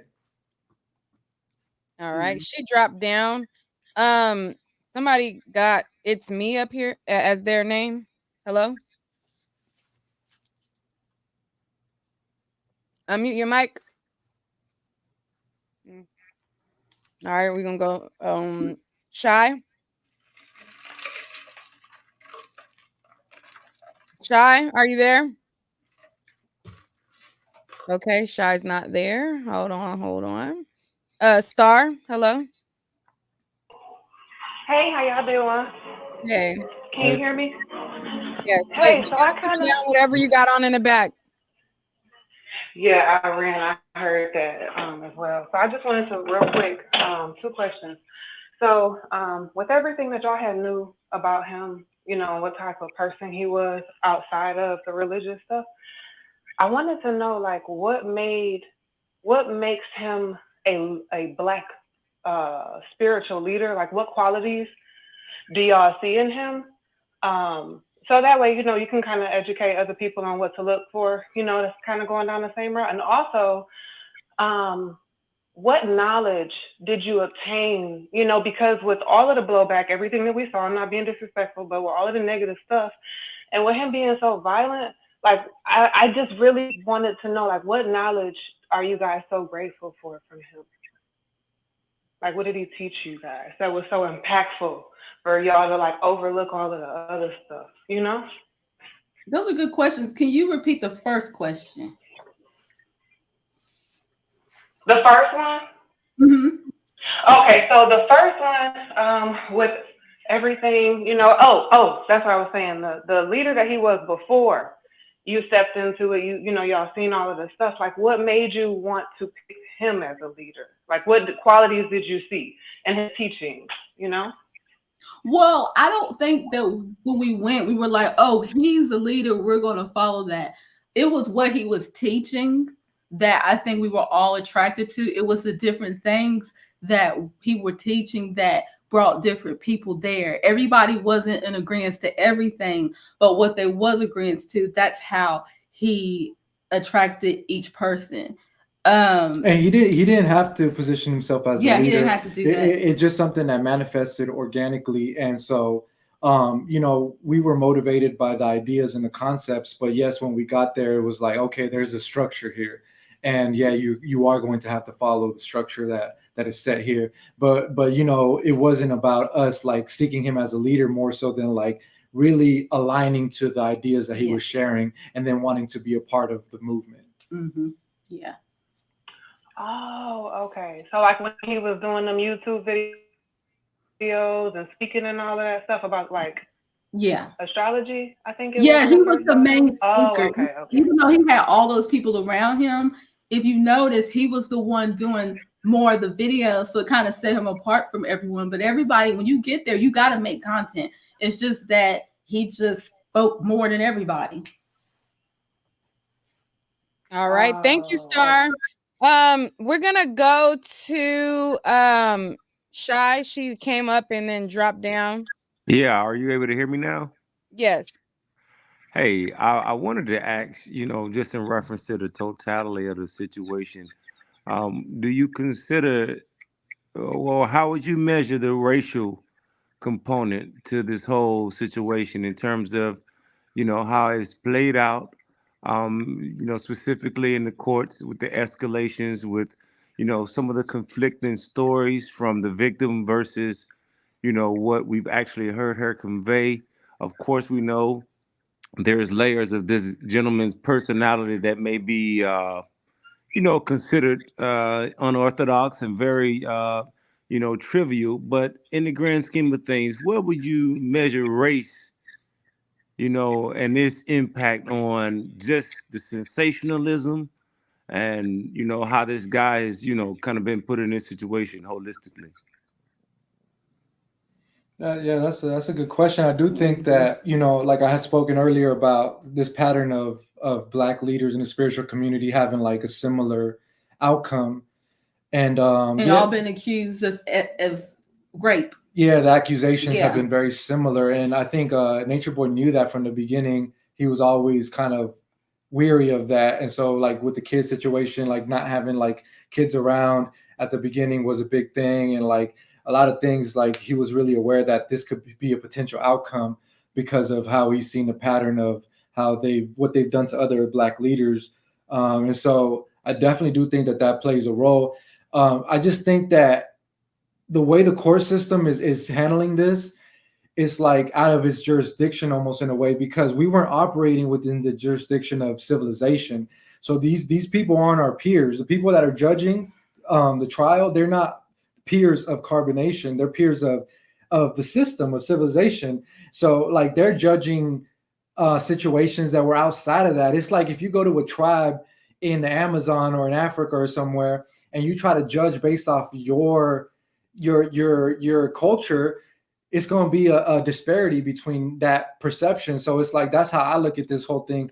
They're not ever going to be able to understand. A lot of people in the chat never going to be able to understand, because the culture we were living under was different than the culture that they're under. And so when the coal expert came on, he's sharing his perspective based off the culture he was born into. He thinks that it's not right that people move a certain way, but if you go to other cultures, that's practically normal. And So let there's me ask no, you this: if he gets sentenced to some significant time, based on your relationship with him over the years, and you've expressed gratitude, would you reach out to him? Are you going to be an extension and share the knowledge that you have in terms of being there to support him in this moment? I'm not sure. I'm not sure because I think knowing him now, and I don't want to really be involved with him What personally. about you, Grace? No, because this is the end of the 7-year cycle. This is it. This is where it came to. And I don't know if you guys remember, the ones that's been following since I've been here. Nature Boy had told a story. When he was 18 years old, he had a cult before this. He was like a minister, 18-year-old, like child prodigy, where he had a group of people following him, like going with him and him preaching and teaching and everything. When it got to the point to where he took those people as far as he could take them, he literally left those people standing there and left because he got them as far as he could. This is what we're experiencing. Okay, This is the that's end of it. understandable. Hey, Nick, Yeah. So thank you so much for the platform, and I appreciate you yeah. guys. And this is the last thing, and I will say, and I'll get off. Hey, so you alluded to the fact that with the youngsters came and there was this nature of bisexuality.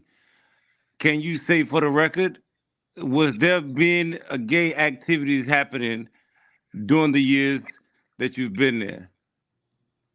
Men on men, there was never Yeah. at all any activity while we were there. Yeah.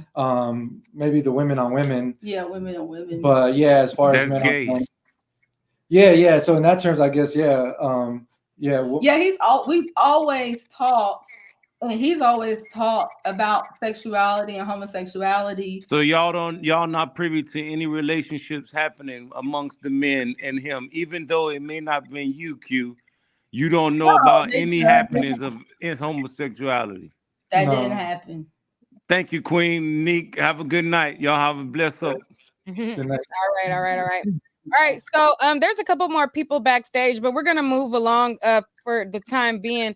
Everybody who is in the chat, as soon as we are done with this interview, the true interview will start to stream.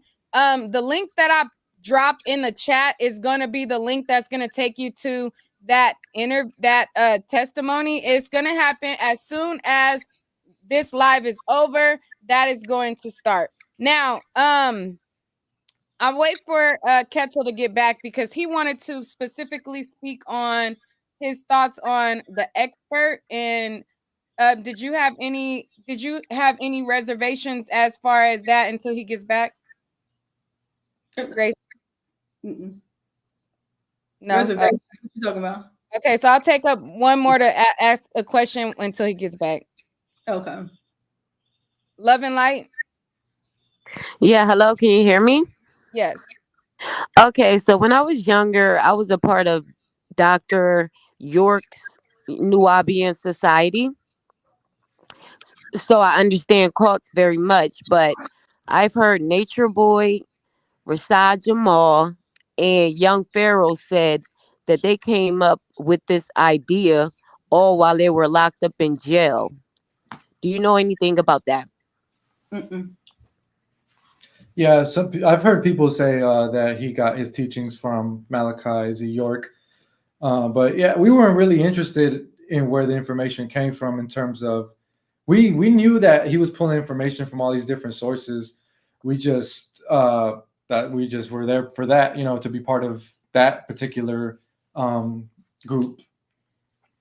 All right. So now that you're back, I think we could kind of end with the expert and how you felt about his testimony. Was there a particular point of something he said? Maybe I could play back a little bit of it that you wanted to kind of like dive into? Well, I wanted just to dissect. It was kind of along the lines of what I was telling the guy before this of this whole idea behind cults, and how the kind of framework that he's looking at it from when he's describing the cult and how he's kind of vilifying the characteristics of how things played out and my whole perspective on that. Yeah. I guess, I know it was a long testimony where he was outlining. Specific as towards like the end of his testimony. Hold on. I'll bring it up. Hold on. So let's go here. All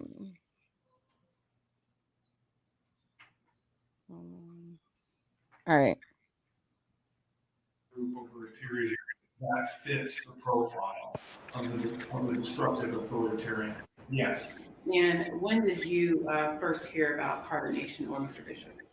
There was a young woman in Canada who moved from Canada to Costa Rica, and she joined a group then called the Ethereans, now known as Carbonation. And Eligio Bishop, known as Natureboy, led the group at that time, and the parents of the young woman were very concerned. And eventually she left Costa Rica, returned to Canada, but there was quite a bit of critical press reports about Mr. Bishop, about what he was doing in Costa Rica, and so on. And from that point forward, I began to archive material about Eligio Bishop, the Ethereans, now known as Carbonation, within the database of the Cult Education Institute. And do you remember what year that was that you first became aware of? It was a while ago. It was a few years back. I Yeah. can't remember the exact date. It was a minute ago. But it was some years ago when this young woman, and it was reported in the press in the United States and in Canada. It was like 5 or 6 years ago, I think. It was 2017. Reviewed videos of Mr. Bishop. Yes, I have. And where have you reviewed those videos? Well, I had begun watching videos of Mr. Bishop going back to the point where the young woman from Canada came down to. Is this the part, or should I skip ahead, Ketchel? Yeah, skip ahead just to when he's, I guess, describing like the nature of The young woman from Canada. that have appeared online, or people have emailed me and sent me links and said you should look at this, and so on. And in reviewing those videos, did you form an opinion on whether or not the defendant fits the profile of a destructive authoritarian group leader? Yes. And how were you able to reach that opinion? By Mr. Bishop's statements that he's made about his authority, about his knowledge, about his expertise, what his mission is, and how people should respond to him, and his general lack of accountability. And so I would say that fits the profile of a destructive authoritarian leader, what I have seen. And you said there were statements about how people should respond to him. And what did he say as it relates to how folks should respond to him? That they should obey him, and that they should subordinate themselves to him, and that his value judgments supersede pretty much everyone else's, and that he is the defining element and driving force of Carbon Nation. Judge, if I can have just one moment. Yes. All right. Is that the part, or is it another part? Yeah, so I guess we can just discuss it from here. This whole idea of the how did he label it?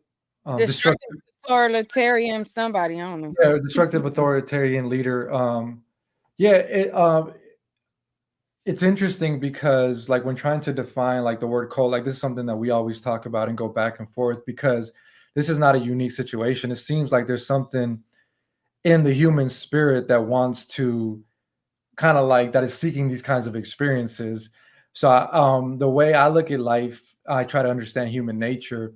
And so I try to understand, like, why are people seeking this? Like, if this is a part of us, why are we demonizing it? So I just think that it's very selective on what we label as a cult. Like, for instance, if you're in the military, you're going to stand at attention when the sergeant comes in. You're going to be expected to dress a certain way, to look a certain way, to think a certain way. Like, there's just certain protocols that are going on during all these types of organizations. He mentioned, as far as a destructive authoritarian leadership, we can kind of apply that label to the U.S. and some of their involvements in wars that have killed many people. What's happening in Israel can be applied. The authoritarian regime of Israel is decimating and causing destruction. Like, so it's just like all these labels can be applied to so many different things. So what defines what we label as a cult or not? And then it's just a perspective of the culture you come from.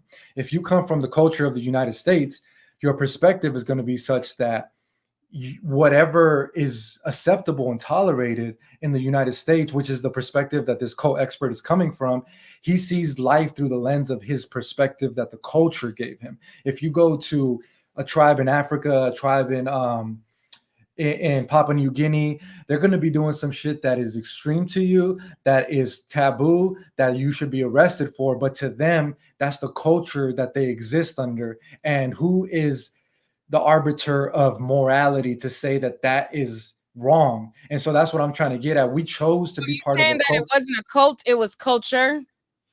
Well, there's a thin line between that. We chose to be part of this culture who had these beliefs, and we chose to do that. So now it's weird to me that True is standing there under the trial of the system that he chose to walk away from, and now turning his back on that culture to use the laws and the perception of the other culture to judge it. And it's like, when you were there, you denounced this other culture and you chose to participate. So now going back, you just flip-flopping and using the system, using the European mindset that you criticize so much. Now that you didn't get your way, now that you got your feelings hurt, now that things didn't go as planned. So it's like, you're not a helpless victim. And that's the message ultimately that we want to deliver to everybody that was part of Carbon Nation, that was there, that you are you were a volunteer, not a victim. You volunteered yourself to be a part of that. And now that things didn't go the way you wanted to, you're weaponizing your experience against Nature Boy. And Nature Boy is not guilt-free. That's not what I'm saying. My message is not to defend Nature Boy, but it's to be very clear about exactly what happened at Carbonation so that everybody gets their justice, not just for the victim, the so-called victim, not just for True, but for everybody, that everything is exposed and brought to the light, because even with Solar, like when we're talking about physical violence, he was the one that initiated that. Before, when he came, we started to solve conflicts with physicality. Him and Musa. You started to get physical? Him and Musa had a rest. I didn't hear you. Who's him? Solar. Oh, you said when Solar came, it started to get physical? Yeah, but prior to that, we never resolved conflict with physicality. We always talked about it, and yeah, it was just suck. But when he came, he had a disagreement with Musa, and they brought up the idea that they were going to wrestle about it and basically get down like that. And so I just think it's funny that the things that they're claiming like that happened in victimization of themselves were things that were introduced by them. The militants, true.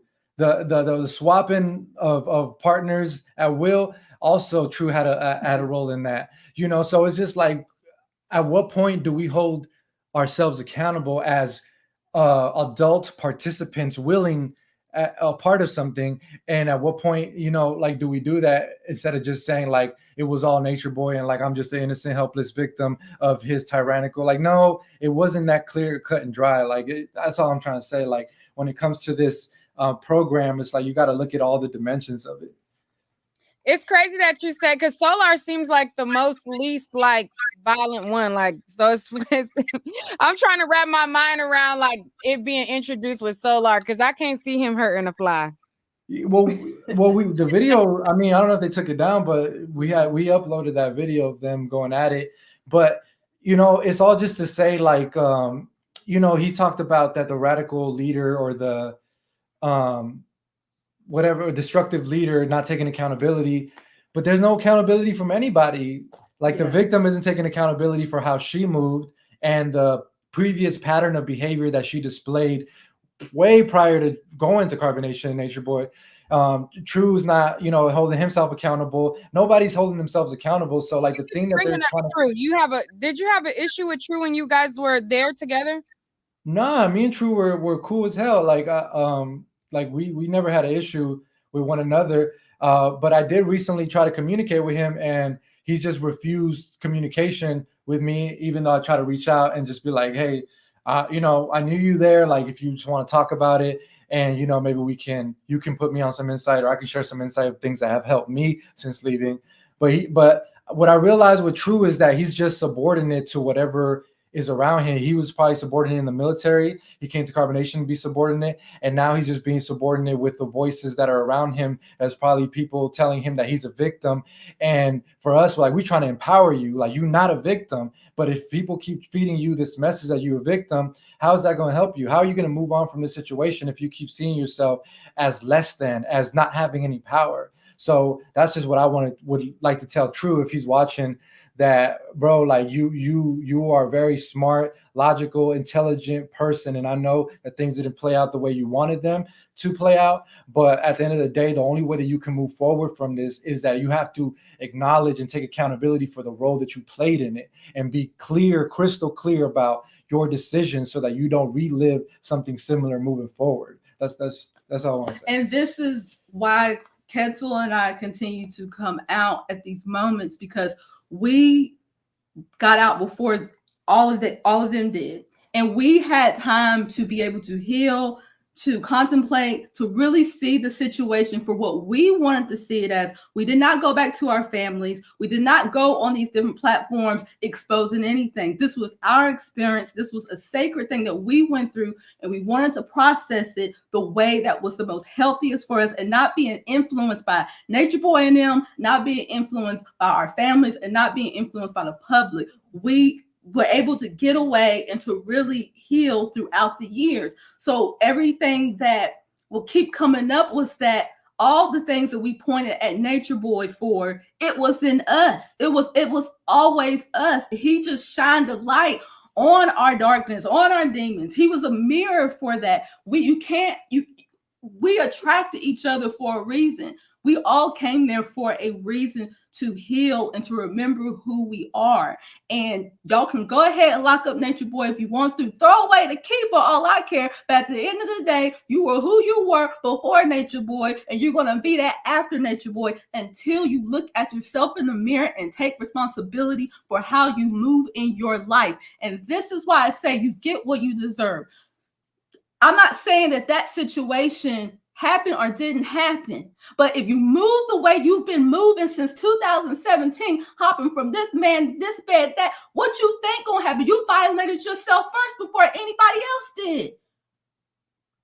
You didn't know who you were. You got around people that, since you ain't gonna utilize yourself for who you are, I'm gonna utilize you. I'm gonna use you. We didn't have standards. This is why we were able to come in that situation and put up with the things that we saw in her, because we did not know who we were. We did not have standards for our life, and we believed what we wanted to believe because we were naive. And when you step back, what are y'all expecting that was going to happen? It's just like what Cat Williams said about Kanye West. Why are we having an opinion about a man that we calling crazy, knowing that he crazy, and sit back and watch him be crazy? We know that. That's all. That was my bad on myself, that I decided to believe in you and decided you were who you said you was, and come to find out you wasn't. My bad. That ain't him. That's on me, because I decided to believe that. I decided to go along with everything. And luckily, I got what I deserved. I got my life, I got my child's life, and I got a beautiful life in Hawaii. That's what I get. Because that's how I move. That's how I think of myself. The reason why everybody got what they deserve, because that's how they think of themselves. You can't get nothing higher when you're thinking lower of your own self. That's how the universe works. That's what I say. You get what you deserve because that's what you wanted. That's what you got. You can't get nothing outside of it. The universe ain't going to uplift you if you don't uplift yourself. It's a give and take. And I know that is really hard to hear, but this is the age of truth. This is the time of truth. This is the end. And it's time for you to wake up and see yourself who you really are. You can play the victim if you want to, but after this trial, if you're going to remain a victim, you're going to stay a victim for the rest of your life. You can't lock up all the bad guys, because you still got to deal with yourself. And you are the most harmful thing in your life. It's yourself and your perspective of how you see things. Okay. Well, I just want y'all to know that Grace's opinion is her opinion. That ain't my opinion, but that's hers, and she's entitled to have it. Ketzel is also entitled to have his opinion as well. The views of the guests ain't the views of me, but that's how they feel. That, it is what it is. All the other members after the trial will have an opportunity to come back on, and they might want to respond to you. Once the trial is wrapped up, if they might, have a word that they might want to say. And, my platform is open with to that. So now that you talk about your life in Hawaii, what does life look like for you now? Are you guys working? Do you what is life like now? We're living the message. We're living the movement. We're living our lives. We have sovereignty over our lives. Yeah. Basically, we live in how we want to live. I have a business. I make money from here, but I still teach what I teach. Grace is a mother. He take care of me. I don't have to work. I can do whatever I want. Be feminine. Okay. Yeah, we live in our lives in Hawaii. So like entrepreneurship is kind of what you have. You make money off doing teachings? Not yet. That's something I'm actually working on, but I did last year, but I just kind of took a break this year. Yeah, just have different offerings. I do like design work with conscious companies, health and wellness companies, things of that nature. And I'm also putting out some digital products. I had a brotherhood community that I was working with other men as well. We just still in our alignment, to who we are, and it's just coming out through different avenues as businesses and things of that nature. But we just found the balance of that, because when we went to carbonation, it was like leaving everything, getting away from civilization. And now we kind of found that balance where we're still living close to nature. We still get the access to the natural world, but we also are contributing to the civilized world with our businesses and also through the internet to share our message. So, oh, okay. Also, dang, I just had a question and just lost my train of thought. Okay, so okay, wait. What was I about to ask? It was about you guys right now. Oh, and we're going to be homeschooling Zen because he's 5 Oh, years old.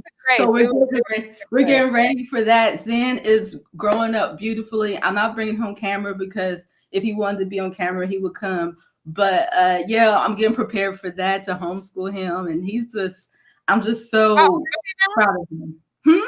How old is he now? He's 5. Oh, okay. So Yeah, he's 5 years old, on the soccer team. He loves to dance. It's like we're managing our lives. We're balancing everything. This is a spiritual experience, but at the same time, it's real. You know what I mean? So we're balancing the two. Like, we come online and we teach and we have this spiritual perspective, but then we still have to balance it with reality. And we're parents. Practical. We're parents. We're husband and wife. Are you guys married on paper? Not on paper. Oh, okay.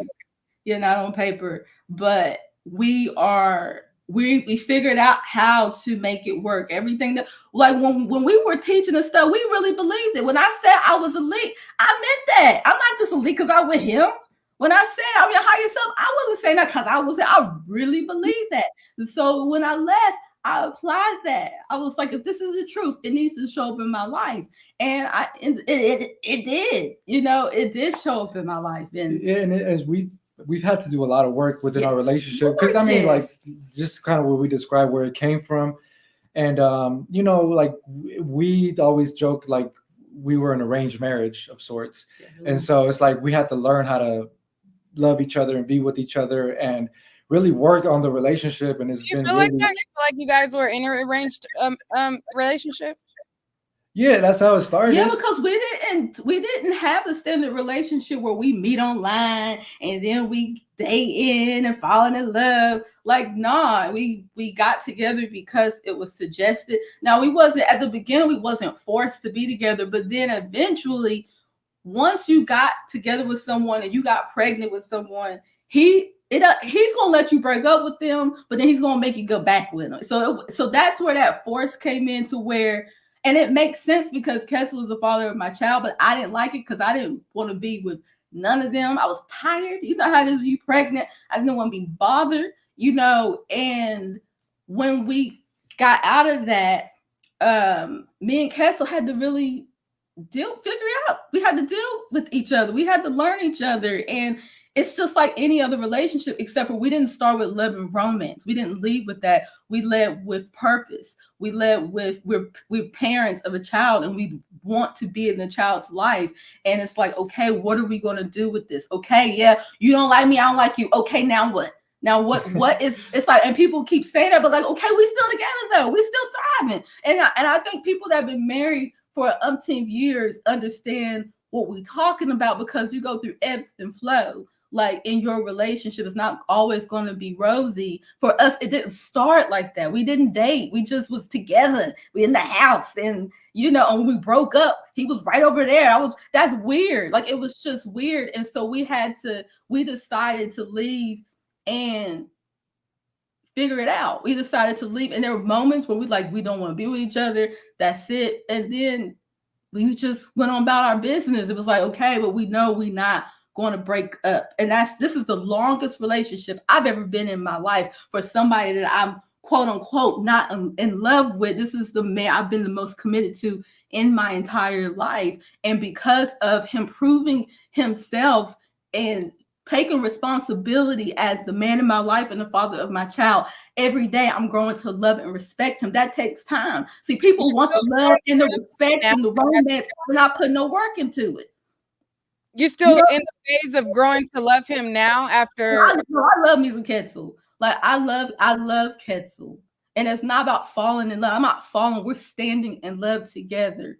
And some days are good and some days are bad. But every day we look at each other and the things that we point out, we realize we're just showing each other ourselves. But the point is putting in that effort, putting in that commitment. You can't, people want this package, but not be that person. People want to be lovable, but are not doing the things that they need to do to be lovable. They don't want to put themselves out there. They don't want to make themselves vulnerable. And that's what Ketzel and I had to learn over the years. Is like, we're going to have to work up to this love that we both know we both deserve. So where are we falling short? And so Ketzel has definitely grown since I've known him. Like, he is 100% a provider.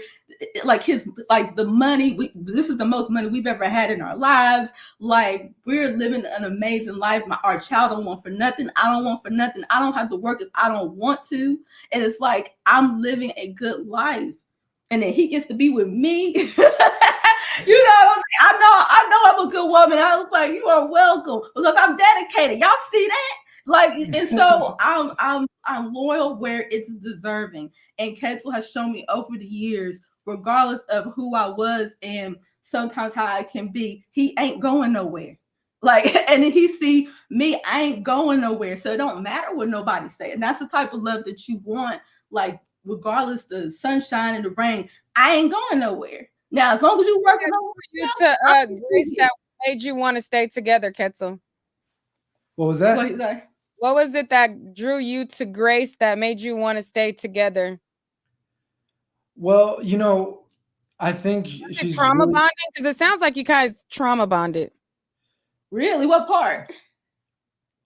The experience you went through, how you guys got together, the relationship, the inception of it, like you getting pregnant and him coming there. You didn't really have a connection with him, but you wanted him there for the birth. And, you know, you left and you guys were going through this limbo about like where you're supposed to be versus what's right. And so it kind of sounds like a trauma bond. You guys went through trauma. Well, yeah, girl, yes. I mean, yeah, there absolutely was at that point, but you can't lead on that. You can't depend on that. Because if you that was the initial bond. Yes. That's why I asked him, like, what do you mean? Because heck yeah, but then eventually you're gonna have to move forward. You can't just live in the trauma and use that excuse as a trauma why your relationship ain't working. We either gonna be in this and work on ourselves and work on our family, or we're going to cut ties. And so him and I decided we're going to work on ourselves individually and work on ourselves as parents and work on ourselves as a couple. And that takes time. It's not something but we've been together for like, what, 5 years now? Yeah. I mean, the way I look at it is like, I think it's the reverse of a conventional relationship where most people start off like with this really high peak that then like dissipates over time. Yeah. Like we're the opposite. Like we started at 0, but every year, as time goes by, the relationship just gets better and better as we learn to communicate with one another, as we learn to be with one another. I mean, when we left, like she was like 80 pounds. So it was kind of hard to be that attracted to somebody who was in that, you know, kind of condition, you know, but like as she's kind of filled in, you know, and like just really like looking better. And then we just put a lot of work in, like, to be honest, in the relationship. And, you know, we have a child together. There's a lot of factors. Obviously, the experience of carbonation is really some glue in the relationship, but it's not enough. Like you see everybody else, it wasn't enough for everybody else. So, you know, we know it's not enough, but it is something. But, you know, we still have to work on ourselves in a relationship. And yeah, it's just been improving. So there's no reason for me to abort. Plus, she's like really helpful. Like she's really gives me a lot of insight and wisdom that I really benefit from, and she's supportive in me and my growth in my business. And, you know, we really foster growth in one another in ways that I've never experienced before. And so like, that's a big value to me.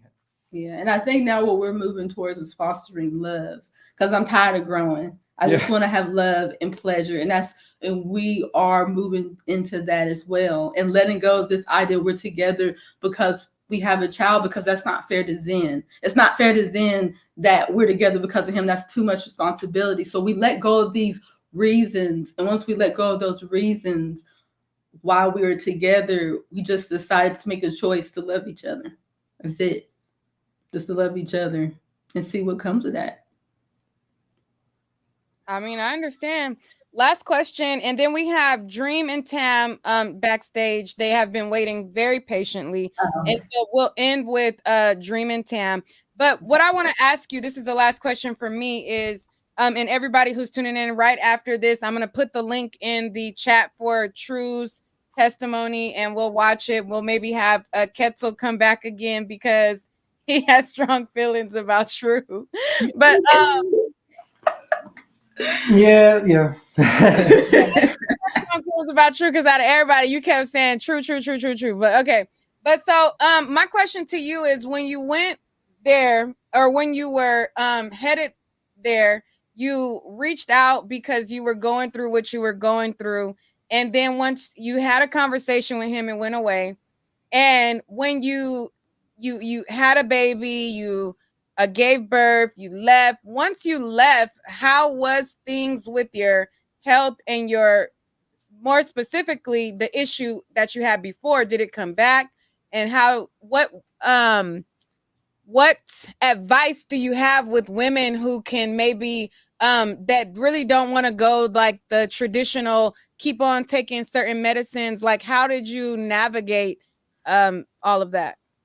Okay, ask me the first question. Y'all be asking questions on top of questions on top of questions. Like, okay, so the first question is the reason why you came there, or the reason why you reached out to Natureboy, right? Because you was having issues down there. When you talked to him, it went away. When you came, it was gone. Now, my question is, when you left, did it come back? And if so, how did you navigate that? Yeah, when I left, it didn't come back. Like, once I really left, but there was one time, and I'm not going to say because it's TMI. I did get like infected again, but it was but it was because something happened. It was something that took place. Then I'm like, oh, this happened. So when I see that my wound, I'm gonna say that my wound is like acting up. Now I don't look at it as there's something wrong. I look at it as my body is doing what it's supposed to do. My wound is speaking to me. My wound is cleansing. And sometimes in cleansing, sometimes in healing, it doesn't feel good. But I know my body is doing exactly what it needs to do. And it goes away. And I'll also take wild oregano oil. That's really good for women too that may experience, or people, not just women, people in general that may be receptive to like vaginal issues, like bacteria, not even vaginal, but just bacteria and fungus and stuff in your body. Wild oregano oil is a really good supplement to use too. But I just have a different perspective on my body. And when I have things on my body, I'm not making my body wrong. My body is healing itself. I believe my body heals itself. And I just continued to believe that. And that's what happens. And that's the advice I would give women, that when your body is going through something, say thank you. You're doing exactly what you're supposed to do to restore yourself. And you don't even have to say healing, because I hate that word. Restore, to bring back into balance. Do you still like not go to the doctor and things now? No, I don't go to the doctor for that. But I have gone to the doctor since being out, because I had a system behind my ear that I've had for years, and I just need to get that taken care of. And I'm getting surgery to removing that cyst from the back of my ear. I had that since I was like 28. Yeah, but I'm not against going to the doctor. Like, my question is, like, you were there, you were sleeping with Natureboy, you were sleeping with Ketzel and things like that. Like, when you guys left, did you go to the doctor to kind of like get tested to make sure that you were okay? And there was never no reason to. There was never no. When I went, only thing I did when we came to Hawaii was we got Zen a midwife. We had someone check him out. And it was a midwife. It was our friend's midwife that delivered their baby, and she just weighed him and was like, he's perfectly fine. She was like, he's small, but when he turns 2 years old, he's going to catch up to his weight. And that's exactly what happened.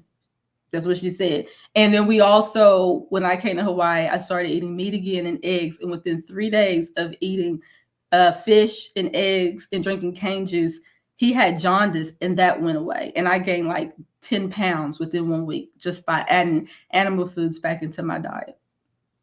So knowing that Nature Boy did, you know, the gay porn and all of those things, you didn't think like after, like, to just make sure everything was fine? Nah, it was never a thought. It was never like, oh my gosh, like I need to go. Like I'm sick. Yeah, I never. It was so never. You probably think like if you felt like some symptoms, then you would, or something that would lead you to want to question that. Yeah, I would know. It's and that at that time, this is the thing. This is so powerful about belief. I really believed that there was no disease.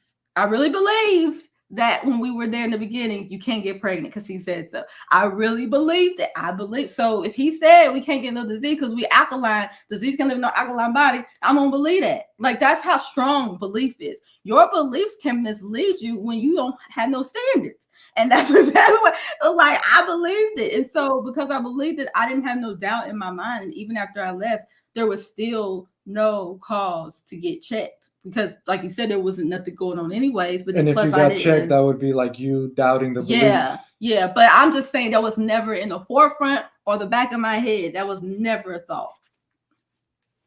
What about you, Ketzel? Yeah, I mean, I'm just thinking about it now. Like I didn't even realize. Like, oh, I guess, I kind of have a similar mindset. I mean, I just feel like, I'm healthy. Like there's like in 5 years.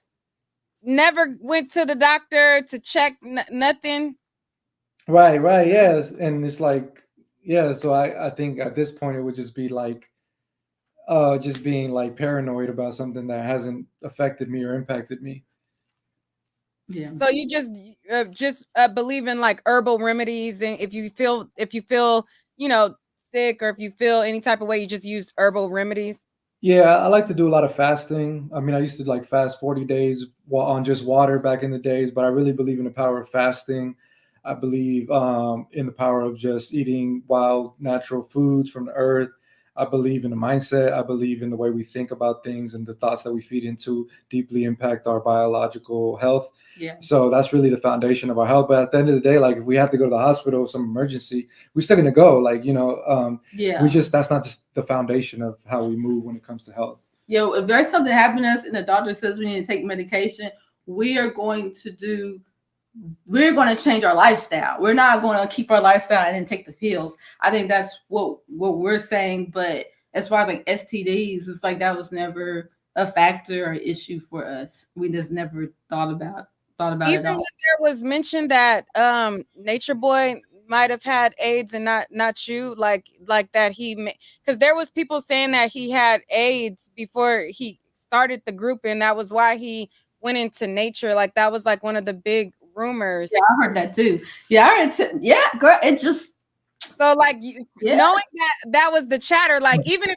like, hey, I didn't have AIDS, but the rumor was Nature Boy had AIDS. He had the stuff around his skin and all of those things. Like that didn't make you say, well, now that I left here, like let me check myself out. Girl, it was nasty and cruddy, and I still was just like, okay, like yeah, it's like I seen it, but it was like no, I didn't. It just wasn't a factor. Like it just wasn't a factor. And it's been how many years now, and I look fine. I think I look fine, so yeah, girl.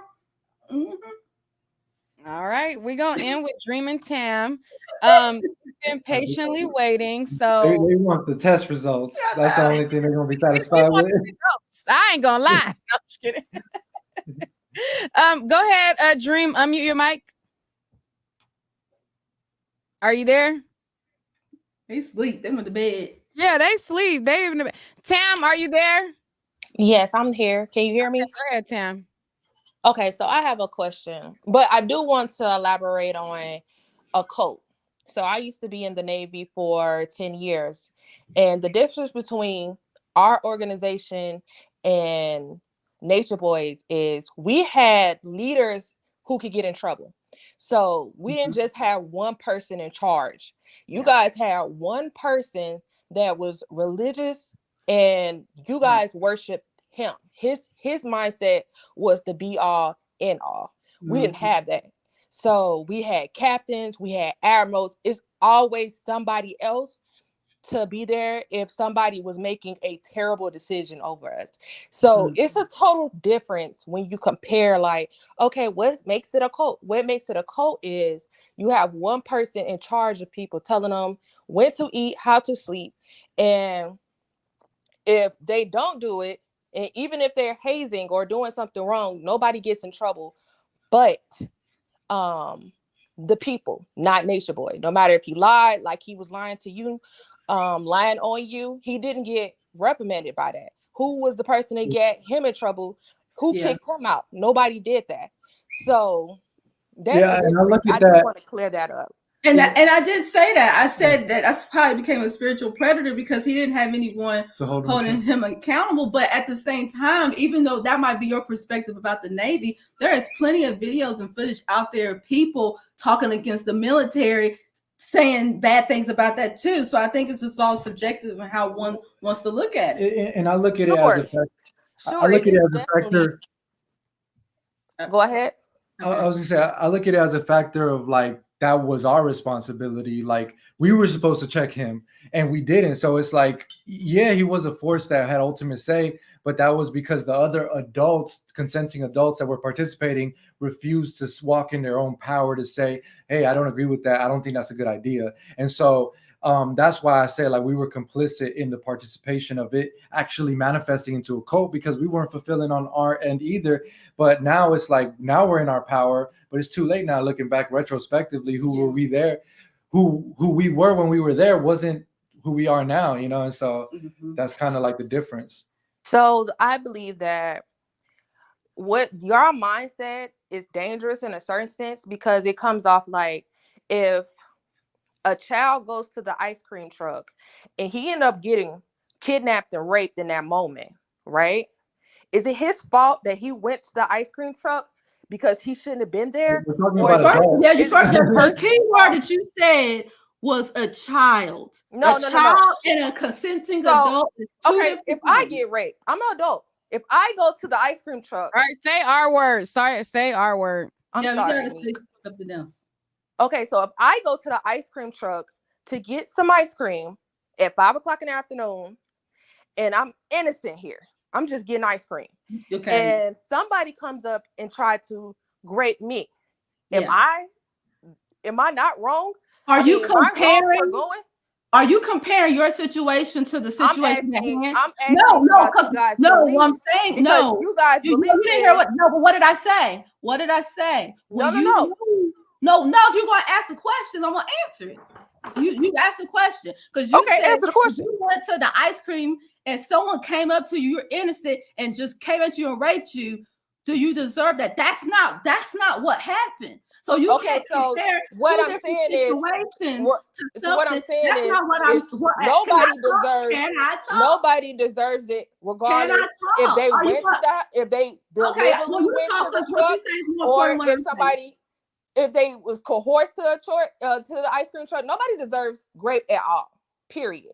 So at the end of the day, if she went to the house knowingly, if she went in there with a thong on knowingly, and she knew what he was about knowingly, it still shouldn't have happened if she didn't want it to happen.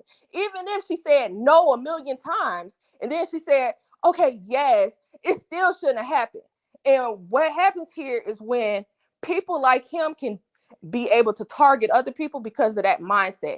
Oh, well, she shouldn't have been there. Oh, well, she shouldn't have had on this. Oh, she knew what he was about. When we all know that you guys thought he was y'all God. Malia came to the door saying, God is calling. And you know, she walked in because she had a fear that she was doing the wrong thing. Just like you probably had a fear. That's why you want to go back again. Like, this is what I'm supposed to be doing. This is my calling. So let's not act like, oh, she's just a willing participant. No, she just like people with religion. So she's an innocent, helpless victim. That's what you said. Nobody said she's innocent, helpless, nothing. We said that she was What a is it? victim. What are you She was saying? What are you definitely a saying victim. about her then? What are you saying about her? If she's What I'm saying is, you guys' mindset. If she's not to blame, what is she? So because she went to be with her higher self, because that's what you guys been calling him, her higher self. She's the blame. She's thinking she's doing something No, right. I said everybody's to blame. No, I said everyone. That's the thing. That's the difference between what you're saying. What I'm saying, everyone is to blame. What's your name? What's her name? Everyone is to blame. It's not just one-sided. Everyone is the blame. Everyone. She knew the first time she went there and left that it wasn't about what it was about, and she went back. If I would have went back and something happened to my child, that's what I get. That's what I get, and that's so hard to hear. That's the truth. That is hard to hear. That's probably what you feel like.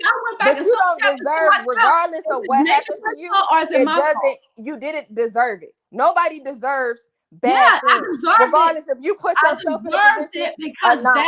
If I go out and walk at 12 o'clock in the morning down the street and I get raped, nobody can say, oh, she shouldn't have been walking down the street at 12 a.m. If I want to walk down the street, that's my right. But in that y'all belief system is, if you do this, it's preventative measures. You shouldn't have did that. No, at the end of the day, if you're upset about what I'm saying and triggered, no, I'm not upset. I'm not upset. I'm very passionate, but I'm not upset. Okay, Tam, that's not what I'm saying. You're talking about two different things. Our goal isn't to say like that this wasn't an unfortunate situation or that unfortunate things didn't happen. Our goal is to empower people by showing them the ramifications of things that they decided so that they can move forward and make better decisions moving forward. Because if you say like, oh, you had nothing to do with this victim's name, it was just something that happened to you, she can move forward into her life and make similar decisions because she's never going to take accountability for the actions that she took. So we're trying to empower people by saying, look, you were complicit in some way, shape, or form. You're not alone. Other people played a role, but you have to recognize your ownership over this, or else you will repeat similar situations. And she has. Yeah, and that's why she has a baby with a man that don't want her. It's because she hadn't learned. It's the same thing. I know that's hard to hear, but you know what you deserve, Nick. You know what you deserve, Cancel, and y'all gonna move accordingly. And if you don't know what you deserve, life will show you that. And I know that's hard to hear because when it comes to the word grape, everybody want to just throw that around and just let anybody say that without any real evidence. I have a son, and at any moment when he grow up, and if he makes the wrong decision, a woman can just say that about him. This is serious. I don't know. I wasn't there, but what I do know is how everybody was moving. Natureboy's where he at because he kept letting that girl come in and out his house, knowing goddamn well how she felt about him. And that's what he did. He gave his black ass on a silver platter to the States. They've been trying to get his ass since 2017, and now he's in jail, and he'll be going to jail for life, and that's what he get because he thought he was bigger than the system, and it shows that he's not. And even with her, she moving from this person and that person. What are you looking for? What are you looking for that you can't find in yourself? And if you keep moving that way, something's going to happen. Maybe not grape, maybe something else, but if you keep moving away and showing your universe that you don't love yourself, you're going to keep getting people to confirm that. That is the point. All right, so we'll end right there. Let everybody know where they can find you on social media if you want to give out your social media. If not, they know where to find me. Yeah, I'm on Wild Quetzal on YouTube, Instagram, TikTok. They know where to find me. And they know where to find her. Oh, okay. I want to say, Nick, thank you so much for allowing this space. This was good. This was a great way of ending this. And next week, I know you're going to have the footage. I know they're waiting for Truth's footage, but I just want to say thank you for what you've done and how you do this and allowing us to speak. Because I know we said things that you don't agree with, but I like that you remain neutral and you're letting us speak. And I want to say this to all the members that are watching this.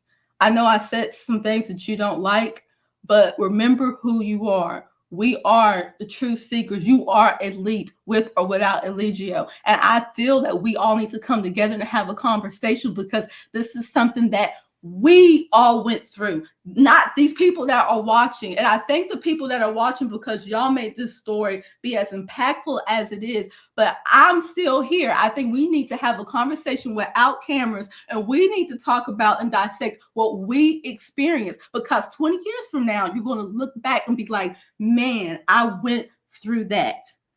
So we're here. And it's okay if you're mad, you don't like what we said, but we are here. We are still here. We reached out to everyone every time they left. We're here. Yeah, we're always open. We're always here, open without cameras. But this is how it goes. And this is why we're here talking because this is the end. This is it, y'all. Next week, we're going to find out. And after that, that's it. This chapter will be closed.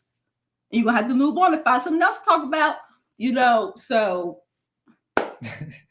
that's how I ended. All right, well, that's that on that. Everybody who has been listening, if you like the message that they gave, you know how to reach them. Ketzel is spelled. Oh, let me take this off. Thank you for the super chat. It's like it's on the screen. It's Wild Ketzel. Grace, I don't know what's your Instagram. If you want to, I don't know what it is. Nah. Grace said, if you know, you know, but I'm sure you can find her through Ketzel. But anyways. But thank you guys for coming on. We'll see how this all plays out. I appreciate you guys for speaking on how you feel. Some people in the chat kept saying that my expression, they felt like I was annoyed with you. I was never annoyed with you. I have a rest in B face whenever I'm trying to listen and concentrate. Like I'd be like, because I'm really trying to listen. So, I appreciate you guys coming on. I appreciate hearing your side of it. And yes, you're right. I don't agree with everything, but I do appreciate you guys coming on. I think that y'all should get tested. That's just my I think that y'all should definitely get tested. Everything we said, please go get tested. Thank you. Please go get tested. So thank you so much for coming up. I hope to see you guys post trial. We'll do coverage all throughout, and interested to see what you guys have to say because I know that there probably are some members who are watching and probably feel away. And I don't want to interview any of the witnesses of the trial until it's over, but maybe True, maybe Solar, maybe they will want to come up here. But again, I'm not going to jeopardize the case and have them up here until everything is done. And maybe we can have you guys all back and, have a forum like that. So I just want to say again, thank you so much for coming up and we'll see how all of this goes. What's your prediction?